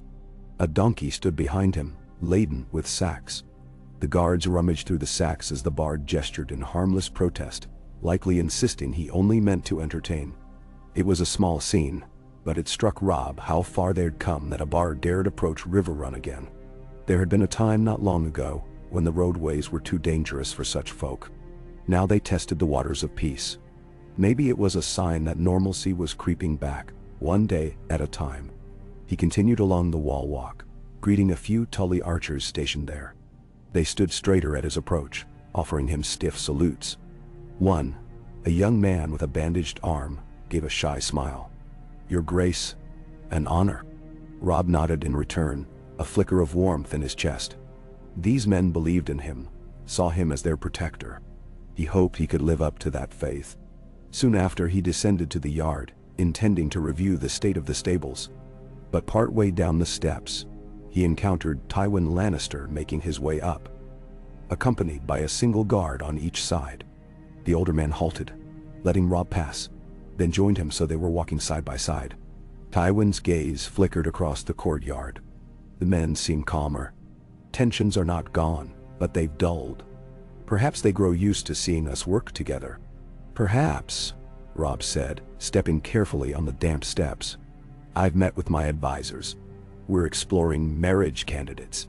There's no guarantee, but we might have some names soon." Tywin gave a slight inclination of his head. "Good. May I ask if you've considered combining it with a formal ceremony here at Riverrun, or even at some neutral location? A grand display would send a clear message." Robb's brow furrowed. He hadn't thought of the location yet. "Likely here, or in the north, if the bride or groom belongs to my bannerman. Unless you prefer the Westerlands." Tywin's lips curved in a faint, almost dismissive smile. "The Westerlands might carry an air of intimidation for your people. Here in the Riverlands, or in the north, might be more balanced. I defer to you on that." Robb tried to mask his surprise. Was Tywin actually deferring to him on something of importance? He nodded slowly. "I'll keep that in mind." They reached the courtyard, where the drizzle had become a steadier rain. Robb pulled his cloak tighter, while Tywin merely blinked against the droplets, unflinching. Nearby, Men hurried to move crates of supplies under shelter. The bard had been allowed inside and was now speaking animatedly to a group of Tully soldiers, promising songs of heroism and valor. Tywin observed it all with a faintly cool expression. "It seems you're attracting travelers again. Word spreads that Riverrun is a safer place these days." "Safer?" Robb echoed, casting a glance around. "But not entirely safe. We still have to keep watch against infiltration, assassins, or a sudden shift in loyalty from any corner." "No." Tywin's eyes met his. "Agreed. That's why I remain here rather than riding off at will. My presence, I suspect, continues to reassure you that I'm not plotting in secret." Robb hesitated, then nodded. "Yes, it does. And it reminds my men that you are a partner in this, not some distant lord we can blame for every ill." A flicker of an ironic smile touched Tywin's mouth. A partner indeed. They parted ways without further ceremony. Tywin heading inside to finalize a letter. Robb to the stables. As he passed by the horses, he noted some of them wearing the Lannister sigil on their saddles, side by side with Tully and Stark mounts. The stable hands, Tully folk mostly, treated them with equal care. Another small sign of the slow shift in attitudes, cooperation through routine. In the afternoon, the bard performed in the great hall. Robb sat with Catelyn and Edmure, listening with a half-smile as the man strummed his lute and sang a ballad about the times of good King Daeron. Soldiers and servants gathered, some of Tywin's knights among them, standing at the periphery. It was an uneasy mix, but no swords were drawn, no harsh words exchanged. The bard's melody flowed through the hall, a gentle echo off the stone walls. For a moment, everyone seemed transported away from the immediate tensions. Afterward, the bard approached the dais, bowed deeply, and asked if he might remain a few days in Riverrun, singing for his keep. Catelyn graciously agreed, though Edmure looked less enthusiastic, suspecting the bard might also carry news or gossip. Still, a wandering minstrel was the least of their worries. With the lull in official duties, Robb excused himself to speak privately with Edmure. They found a corner of the hall away from prying ears. Edmure looked troubled, lines of worry aging his features. "Robb," Edmure said, dropping the formal title in private, "I've been visiting outlying lands. They're still haunted by old atrocities. Folk fear that Lannister men will revert to plundering if this peace falters. And now talk of a marriage alliance has spread. They wonder if the Tullys are being bartered." "No." Robb studied his uncle's face. "No one will be bartered against their will, I promise you that. But we must be ready for the possibility that we'll need a Tully or northern house to make the bond." "I understand your reluctance." Edmure gave a heavy sigh. "If it must be me, then say so. I've always known I'd have to wed for duty one day. Father reminded me often enough. But by the gods, I never thought it'd be a Lannister bride. Or that you'd have to tie us to them." "Nay." A stab of guilt went through Robb. "I would not force you to wed someone you despise," he said carefully. "You have every right to refuse. There may be other ways. Another house, another person." Edmure stared at him for a long moment. The flicker of torchlight danced in his blue eyes. "I'll not refuse outright if it truly saves the Riverlands," he said at last. "I want to see our lands whole again. If a marriage can ensure that, then so be it." Robb reached out and squeezed his uncle's shoulder. He knew how hard that admission must have been. "Thank you," he said softly. "I pray we can find a kinder solution, but I'm grateful for your willingness." They parted, Edmure turning away with squared shoulders as though bracing himself. Robb watched him go, heart heavy. The personal cost of these alliances was a burden that no one ever spoke of in songs. Bards sang of grand battles and righteous vengeance, not the quiet heartbreak of political necessity. Over the next few days, talk of the betrothal simmered. Rumors sprang up that Robb meant to marry a Lannister lady himself, which he swiftly denied, reminding all that he was already wed to Talisa. That revelation rippled through the men who'd never quite approved of Talisa's foreign background, but most grudgingly accepted it by now, especially after seeing how she tended the wounded. The rumors shifted to Edmure, to the Blackfish, to various northern lords. It was a swirl of speculation that none could confirm. Meanwhile, Tywin's knights set out toward the Vale with Sir Donal Locke, carrying letters from both Robb and Tywin, requesting safe passage for supply convoys. Robb remained anxious about that mission. Lysa Arryn's reaction was unpredictable. She might refuse them outright, or worse, imprison them. But he had to try. The alternative was a more dangerous route for the shipments, risking further losses they could ill afford. Each sunrise saw the courtyard bustle with new tasks. Lannister men joined Tully soldiers in clearing debris from old siege works. Repairs to portions of Riverrun's outer walls continued. The occasional scuffle still occurred. Tempers flared between men who recognized each other from past battles. But discipline was mostly maintained. Tywin and Robb enforced a strict code of conduct. Any man who attacked another unprovoked would face harsh punishment, no matter which side he came from. One evening, as Robb walked with Talisa through a quieter section of the keep, they came upon a small gathering of soldiers around a brazier, sharing stories in low voices. In that circle, half wore Stark or Tully colors, half wore crimson. The men paused when they noticed Robb, but he gestured for them to continue. After an awkward silence, one of the Tully men resumed his tale about how he'd once outrun a pair of bandits on a lame mule. The Lannister men chuckled softly, tension easing. Robb and Talisa moved on, leaving them to their camaraderie. "That's a sight I never expected," Talisa murmured, linking her arm with Robb's. "Nor I," he admitted, a strange comfort washing over him. "If soldiers can share stories instead of brandishing swords, maybe we have a chance." They passed under a torch bracket, the light illuminating Talisa's face. Her expression was thoughtful. "You've given them something to unite around, Robb. The chance to stop fighting. Perhaps that is all they needed." He squeezed her hand. "Let's hope so." Late that night, a quiet knock on Robb's chamber door woke him from half-sleep. Rubbing his eyes, he rose, pulling on a tunic. Talisa stirred, but he gestured for her to stay. When he opened the door, he found one of his personal guards, face pale. "Apologies, Your Grace," the guard said, voice low but urgent. "There's a commotion in the lower halls. Some of our men found a suspicious figure skulking near the storerooms. He was carrying forged documents bearing the Lannister seal, or so it seems. Lord Tywin has been informed. We've taken the man into custody." Robb's heart lurched. Where is he now? In the guard tower, under lock and key.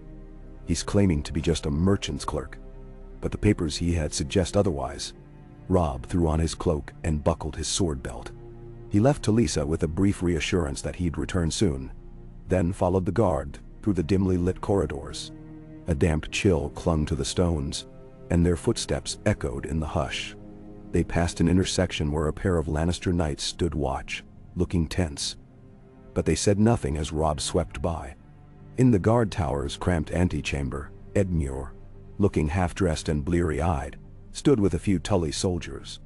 Lord Tywin was there as well, impeccably composed despite the late hour, flanked by two of his knights. The tension in the room was palpable, like a bowstring drawn tight. Robb entered, voice clipped. "Show me the prisoner." They led him into a small cell, where a wiry man with a thin mustache sat on a bench, hands shackled. He wore plain clothes, muddied at the hem, and his boots looked well-traveled. Fear gleamed in his eyes when Robb loomed over him. "Who are you?" Robb demanded. "Speak quickly," the man stammered. "I told them I'm just a traveling clerk, a record keeper for caravans. I was looking for a place to stay the night." Tywin cut him off, producing a parchment from his sleeve. "And yet we found this on you." He held it up so Robb could see. It was a letter bearing a rough imitation of Tywin's seal, instructions for certain men to gather near Riverrun's outskirts and prepare for sabotage. Tywin's lip curled. A forgery, no doubt, but for whose benefit? The prisoner shook his head wildly. I found it. I swear. Some vagabond in the last village sold it to me. I don't know what it says." "Lies," Tywin said coldly. "We recognized your face. You served as a scribe to one of Lord Stannis' bannermen, did you not? There is no reason for you to be skulking here with forged Lannister documents, unless you intend to sow discord." "And a pell." Robb's eyes narrowed. Who sent you? Was it King's Landing or some other faction seeking to disrupt our alliance? The man's throat bobbed, sweat beading on his brow. No one sent me, he croaked. Edmure stepped closer, fists clenched. Do not lie, or we'll have the truth out of you another way. Faced with these threats, the prisoner's composure cracked. He began babbling about how he'd been promised gold if he delivered these letters to certain men in the castle. I never met the lord who gave me the job, he insisted. Just a messenger who wore a hood. He told me to slip the letters among Lord Tywin's men, to stir suspicion that they were planning sabotage. I swear I don't know more. Robb's pulse pounded. Someone was trying to fracture the alliance by planting false letters that would implicate Tywin's knights in sabotage. If that rumor spread, the tenuous peace might crack wide open, each side accusing the other of treachery. Tywin's face was thunderous. This is the work of cunning foes, perhaps from the capital or elsewhere. Either way, we must ensure word of this does not spread. Benigan Tol. Edmure looked to Robb. What do we do with him? Robb considered. Torture was an ugly business, but they needed answers. We'll lock him in the cells, keep him alive in case he has more to say. For now, we can't let him slip away. Double the guards. Ensure no one attempts to free him. The men saluted, dragging the cowering prisoner away. Tywin turned to Robb, voice low. This is precisely what I feared. Outside forces trying to sabotage our peace. We must be vigilant. Robb's jaw tightened. Agreed. I'll have my men sweep the castle. See if anyone else was working with this man. I trust you'll do the same with your knights. Now, Tywin nodded curtly. We'll root out any infiltration. I'll not have my name used to spread falsehoods. In the hours that followed, Riverrun was quietly but thoroughly searched. Barracks, storerooms, outbuildings. Each was combed for hidden letters or suspicious persons. While a few unregistered travelers were found, none had the incriminating evidence or ties that the prisoner had. Whoever orchestrated this likely kept the chain of command loose and well hidden. By dawn, the threat seemed contained. Guards were posted at every entrance, vigilance doubled. Robb felt a weary relief that the sabotage had been caught early. Still, the attempt was a stark reminder of how fragile the alliance remained. If someone stirred the pot cleverly enough, Lion and Wolf could revert to tearing each other apart. He met with Tywin shortly after sunrise in a small council chamber. Both men looked exhausted, but their resolve was clear. Robb said, "We must present a united front to our men. Assure them this was the work of an outside provocateur." Tywin's gaze was sharp. "Indeed. We should gather the officers from both sides, show them the forgery, and make it clear we will punish any who spread rumors of sabotage. That will quell suspicion." Robb ran a hand over his face, nodding. "Very well, we'll do it today, and we keep the prisoner locked away. If we're lucky, more information might surface." Tywin agreed. A tired silence stretched between them. At last, Robb said, "This could be from the crown, or from a faction within the capital who fears this alliance. But it might also be from the Vale, or even from men loyal to the Iron Islands, hoping to see us clash and leave them free to raid." Bite. Tywin's mouth pressed into a thin line. "We have many enemies, it seems. All the more reason to stay committed to our cause, no matter how distasteful it once seemed." Robb nodded once. "Yes." Later that day, they gathered the key officers, Tully captains, Stark bannermen, and Lannister knights, in the Great Hall. Robb and Tywin stood side by side at the front. Catelyn and Edmure flanked Robb, while two of Tywin's most trusted knights stood by him. The men in attendance exchanged uneasy glances, but none dared speak out of turn. Robb raised his voice. "Last night, we discovered a plot to spread forged letters bearing Lord Tywin's seal. The intent was to plant seeds of distrust between our armies, to make it seem that Lannister knights planned to sabotage the Riverlands." A murmur of alarm swept the hall. Men shifted on their feet, hands brushing sword hilts. Tywin spoke, his tone cold. "This was a coward's act. We found the perpetrator with false documents. He confessed someone hired him to incite trouble. No doubt that someone hoped to unravel all we've built. but we will not allow it. Demdalanda. Robb let his gaze sweep over the assembly. We stand together now, lion, wolf, and trout alike. If any among you hear rumors of sabotage, you report them immediately. We will not tolerate whisperers trying to pit us against each other. Anyone found spreading such lies will face severe consequences. Do I make myself clear? A chorus of, "Aye, Your Grace," and solemn nods rippled through the men. Robb sensed anxiety flicker across their faces, but also a steadiness. They did not want the war to reignite, not after so many losses. For a moment, the hall felt more united than it had since Tywin first arrived. That evening, Robb found himself in the castle's small sept, an unadorned chamber with 7 alcoves. He was not deeply religious in the ways of the southern faith, having grown up worshipping the old gods in the Godswood at Winterfell, but his mother had prayed here often. He stood near the central altar, where a single candle flickered. The faint smell of incense and dust hung in the air. Catelyn's soft footsteps approached. She bowed her head briefly before the altar, then turned to him, her eyes reflecting the candle's glow. "You're troubled." He sighed. "Yes. Sometimes it feels like we're balancing on a razor's edge. A single push could send us tumbling into chaos." She studied him, lines of empathy on her face. "It's a heavy burden. But you have allies, myself, Edmure, our bannerman.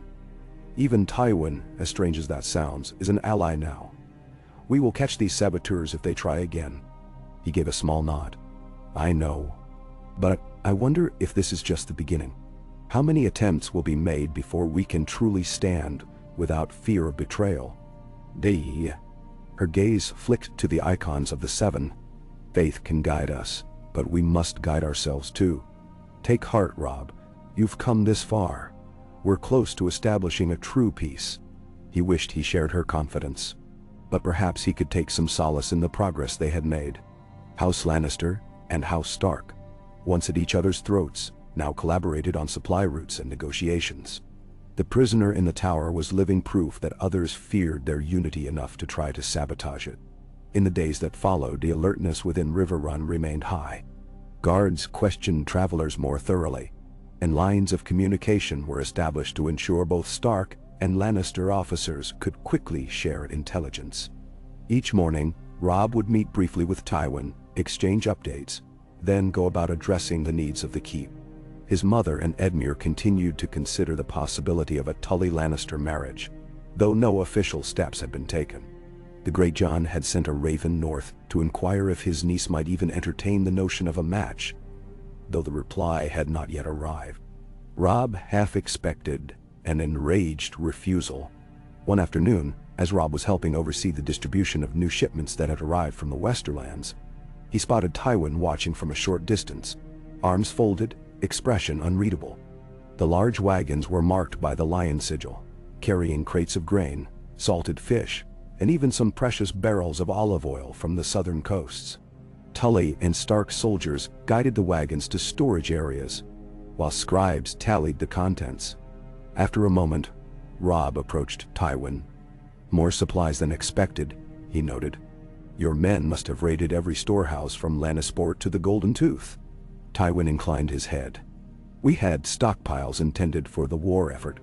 Since we are no longer fighting, they can be repurposed to maintain goodwill and keep your forces provisioned." Robb glanced at the sweaty laborers unloading crates.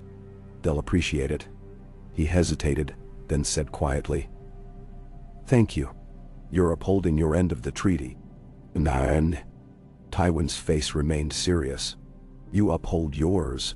This realm has bled enough. I see no benefit in letting it bleed further when we can accomplish so much more through cooperation." Robb was struck, not for the first time, by the stark shift in their relationship. The man who had orchestrated so much misery for the Starks and Tullys now spoke as though he truly believed in maintaining peace. Robb supposed that in Tywin's mind, there was no contradiction. Tywin had always pursued what he saw as best for his house power and legacy. Now that included forging an alliance with the king in the north, so he pursued it with the same ruthless dedication. They stood side by side a moment longer, watching the steady flow of goods. Robb felt the press of the future weigh upon him. If they truly succeeded, what would the realm look like? Would the North remain free, recognized as its own kingdom? Would the Tullys continue as a semi-independent region allied with both Stark and Lannister? So many questions remained unanswered, but for now the immediate need was to preserve stability. A few days later, the Raven from the Great John arrived. Robb read the letter with both relief and a pang of pity. Great Jin's niece, a woman named Rhaena Umber, had agreed to at least meet with a Lannister suitor, though she made no promises. She was described as a tall, strong-willed woman, skilled at archery and hunting, with a temperament as fierce as the typical Umber. Robb couldn't imagine how she'd fare among the Lannisters, but it was a potential match. He found Tywin in the Solar, reading dispatches. The older man raised a brow when Robb mentioned Rhaena Umber. "The Umbers are a proud house," Tywin remarked, "and their holdfast is in a rather inhospitable part of the North. But this might work if the woman's lineage is close enough to yours to be seen as a real bond." "She's no lady of the South," Robb warned, a wry note in his voice. "I doubt she'll mince words if your men displease her. But she's fiercely loyal. If she vows to wed for the sake of the Alliance, she'll see it through." Tywin set down his parchment. "Then perhaps I should arrange for one of my kinsmen to meet her. My nephew Stafford has a son. Roland, he's of marriageable age and station. Perhaps they could correspond. And if matters progress, we arrange a formal betrothal ceremony." "Named," Robb breathed out. This was how it began. Letters, negotiations, the weaving of words that might bind House Umber to House Lannister. If successful, that bond would echo across the realm, forcing others to see the alliance as real. "All right," he said. "Draft the letters. I'll send them north with a raven tonight." Tywin's eyes gleamed with a calculating light. "Very good." A part of Robb felt uneasy, imagining a strong northern woman forced to adapt to the ways of the Westerlands. But if Rhaena had agreed, it was her choice. Perhaps she saw the advantage for her house in forging a direct link to one of the richest families in the realm. Or maybe she did it to please the Great John, or to serve the king in the north. Whatever her reasons, Robb hoped she wouldn't regret them. Within the day, letters were penned, sealed with both the direwolf of Stark and the Lion of Lannister, addressed to House Umber. Robb read through the contents carefully, noting Tywin's polite but firm tone, a suggestion that their families might unite through holy matrimony, that the wedding could take place either in Riverrun or at the Umber seat, depending on Lady Rhaena's preference. The letter also hinted at the benefits: trade, security, shared interests in keeping the North stable. For a moment, Robb felt a stab of surrealism. A year ago, he would have sworn that the name Lannister had no place on any marriage document tied to the North. He oversaw the Raven's dispatch personally, standing by the rookery window as the bird flew off into the evening sky. Maester Tywin was there, expression thoughtful. "Who would have guessed we'd be sending letters like these?" the Maester murmured. "No one," Robb said, voice quiet. "But if it keeps the realm from tearing itself apart, I'll do it." Through the following week, relative calm settled upon Riverrun. No further saboteurs were discovered, and the prisoner in the guard tower maintained his claim of ignorance. Under mild questioning, he repeated the same story. A hooded messenger paid him to sow strife. He provided scant details that led nowhere. Robb suspected the real mastermind was long gone. Still, the man remained locked up, lest he become a tool in further plots. Day by day, the presence of Lannister knights felt more normal, though no less strange when one paused to think about it. Tywin often passed the time writing letters or reviewing ledgers. Robb found him occasionally in the library, poring over old accounts of the realm's finances under King Robert's reign. When asked, Tywin simply said, "I prefer to know the realm's resources, no matter who sits the throne." The banner of the lion still hung beside the wolf and trout in the Great Hall. Some men said the arrangement was an affront to the memory of the war dead. Others said it was a sign from the gods that men could change their fates. Robb wasn't sure what he believed, only that he had to keep this arrangement from collapsing. On a chilly morning, Robb ventured outside the castle walls on horseback, accompanied by a small party of Tully's soldiers and a few Lannister knights, including Tywin himself. They rode along the outskirts of Riverrun's territory, inspecting a new watchtower that had been constructed to guard the road. The forest smelled of damp leaves, the sky gray. Tywin's horse stepped carefully over a broken patch of ground, and he eyed the watchtower with a critical air. Solid construction. Simple but practical, he commented. Robb nodded. We built it quickly. Enough to house a small garrison that can signal back to Riverrun if trouble arises. He glanced at Tywin. When the war was at its height, there was talk of building a chain of these towers, but we never had the resources. Perhaps now we do. Tywin's jaw set thoughtfully. A chain of towers from the edge of the Westerlands to the neck would provide excellent security. We could monitor bandits, outlaws, and anyone else seeking to fan the flames of conflict. Exactly, Robb agreed. We can share the cost if the Lannisters truly commit to it. Tywin looked at him levelly. We shall see. They dismounted to inspect the interior of the tower. A pair of Tully men stood guard, clearly startled by Tywin's arrival but managing respectful bows. Robb recognized the flicker of unease in their eyes. This was the man who had once commanded armies that burned villages in these lands. Now he was their ally.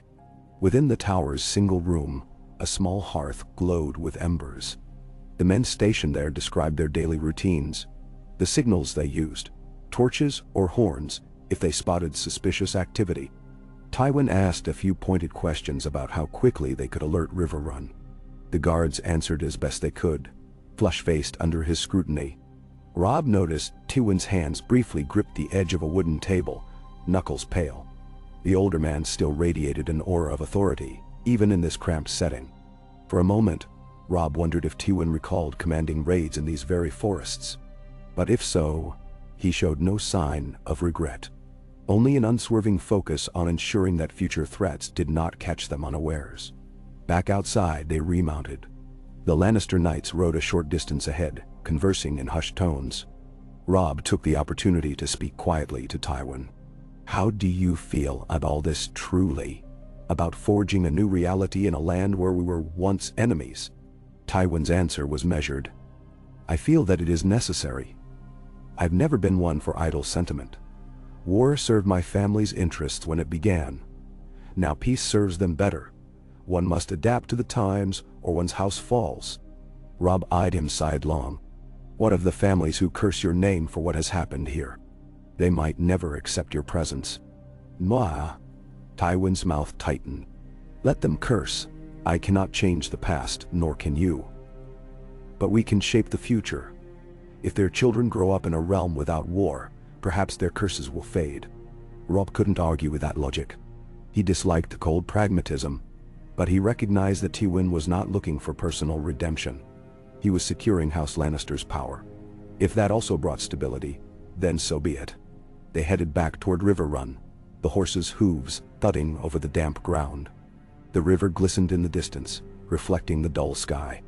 Robb glanced at Tywin again, remembering the countless nights he had dreamed of defeating this man, delivering justice for Ned Stark's death.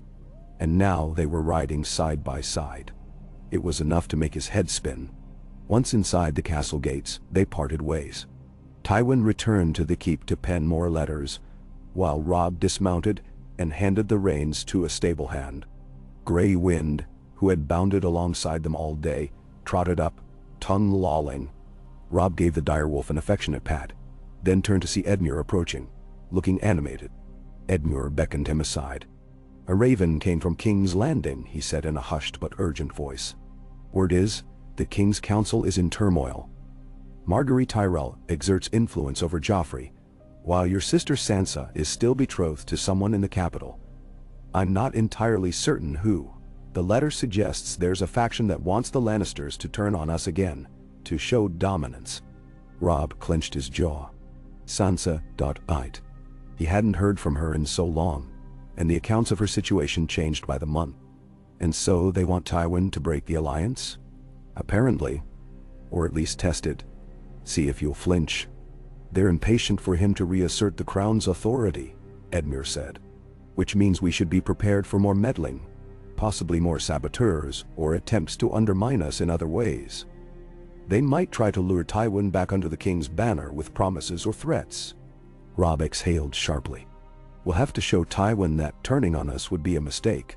He wants to keep House Lannister strong, and we can offer that, if he remains loyal. Miss. Edmure nodded, though his face was clouded with doubt. We must remain vigilant, nephew. One misstep, and King's Landing might pounce. The news further cemented Robb's resolve to push forward with the betrothal plan. If House Lannister sealed a marriage with a Northern or Tully house, the realm would see that Tywin was serious about the alliance. That might buy them precious time to consolidate peace. Perhaps even open the door for negotiations with the crown on more favorable terms. That evening, Robb wrote additional letters to the Great John, urging him to expedite the matter with his niece, Barina. He requested that Barina herself come to Riverrun to meet with Tywin's nephew as soon as possible, if she was willing. They could host a formal introduction, show the realm that the families were indeed uniting. As the days passed, the castle fell into a tense waiting game.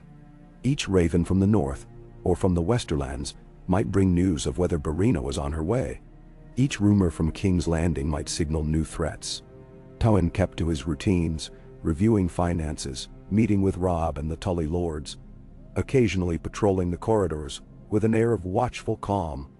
Robb found himself drawn more deeply into the intricacies of governing, not just waging war, as petitioners continued to arrive. The wounded needed care, the harvest needed replanting, roads needed repair. One afternoon, as Robb sat behind a desk in the solar, going over supply inventories, Tywin strode in unannounced. Robb looked up surprised, but gestured for Tywin to enter. Grey Wind lifted his head from where he lay and growled softly before settling again. Tywin stopped in front of the desk. I've just received word from my brother Kevin in the Westerlands. He's prepared to send an envoy to treat with you personally, to affirm the alliance in writing now that we've seen some initial success. Robb closed the ledger, interest peaked. That could be beneficial. If Kevin signs an accord in public view, it will put further weight behind our peace. Tywin's expression did not soften, but there was approval in his tone. Indeed. He suggests we hold a small gathering. Lords from the Westerlands, the Riverlands, and the North if you wish, where we finalize terms on trade, defense pacts, and future expansions. A public demonstration of unity. Oh. Robb felt the slow coil of acceptance in his chest. Let's do it. When can Kevin arrive? Within a fortnight, perhaps less, if the roads hold. He'll bring a modest retinue. He'll need safe passage guaranteed through the Riverlands. I'll see to it, Robb said, making a mental note to dispatch Tully outriders to meet them. Tywin nodded once, then added, he also inquired about the betrothal. I told him we're in the midst of negotiations with a northern house. That might please him, knowing House Lannister's ties will extend to the north. It strengthens our position immeasurably. Robb forced a tight smile. Yes, we await Lady Barina's arrival. Tywin gave him a penetrating look. I sense your reluctance, young Stark. But do not doubt the necessity. Once Kevin sees that we're forging that bond, he'll return to the Westerlands with a renewed commitment to peace, and that will discourage King's Landing from any rash moves. Our combined forces might then be too formidable for them to challenge outright. Then, I understand, Robb said, voice low. I only hope Barina does as well. With that, Tywin turned and left. Robb remained at the desk, gazing at the scattered documents. He thought of Kevin Lannister, a man rumored to be more moderate in temperament than Tywin, but fiercely loyal to his family. Could this truly lead to a realm stable enough that the North could heal? That the Riverlands could rebuild? That House Lannister could maintain its wealth without further conquest? He pushed aside the inventory and rose, heading to the window. The sky outside was pale with the approach of evening. Torches were being lit along the battlements, casting warm halos of light in the gathering dusk. Below, he saw men drilling with practiced swords, Stark, Tully, and a handful of Lannisters. The sound of steel on steel carried faintly up to his ears, no longer the clash of enemies, but the training of allied arms. He closed his eyes briefly, remembering once more how foreign it had all seemed to dream of any peace with Tywin Lannister. And yet here they were. Every day that passed without a fresh outbreak of violence felt like a small miracle, as though the gods themselves were pausing to see if men could truly put aside old hatreds. Behind Robb, Talisa entered the solar quietly. He turned to her, letting out a breath he hadn't realized he was holding. She stepped closer, reading his face. "Is something wrong?" He shook his head. "No. Just thinking of all that's happened. Tywin's brother is coming. There may be a wedding soon. The realm might be on the cusp of acceptance. Or chaos." She moved nearer, resting a hand on his arm. "You're carrying a heavy load, my love. Don't forget to let yourself breathe." He reached up, covering her hand with his. "I'll try." Then a flicker of a smile curved his lips. "But I'm not certain how.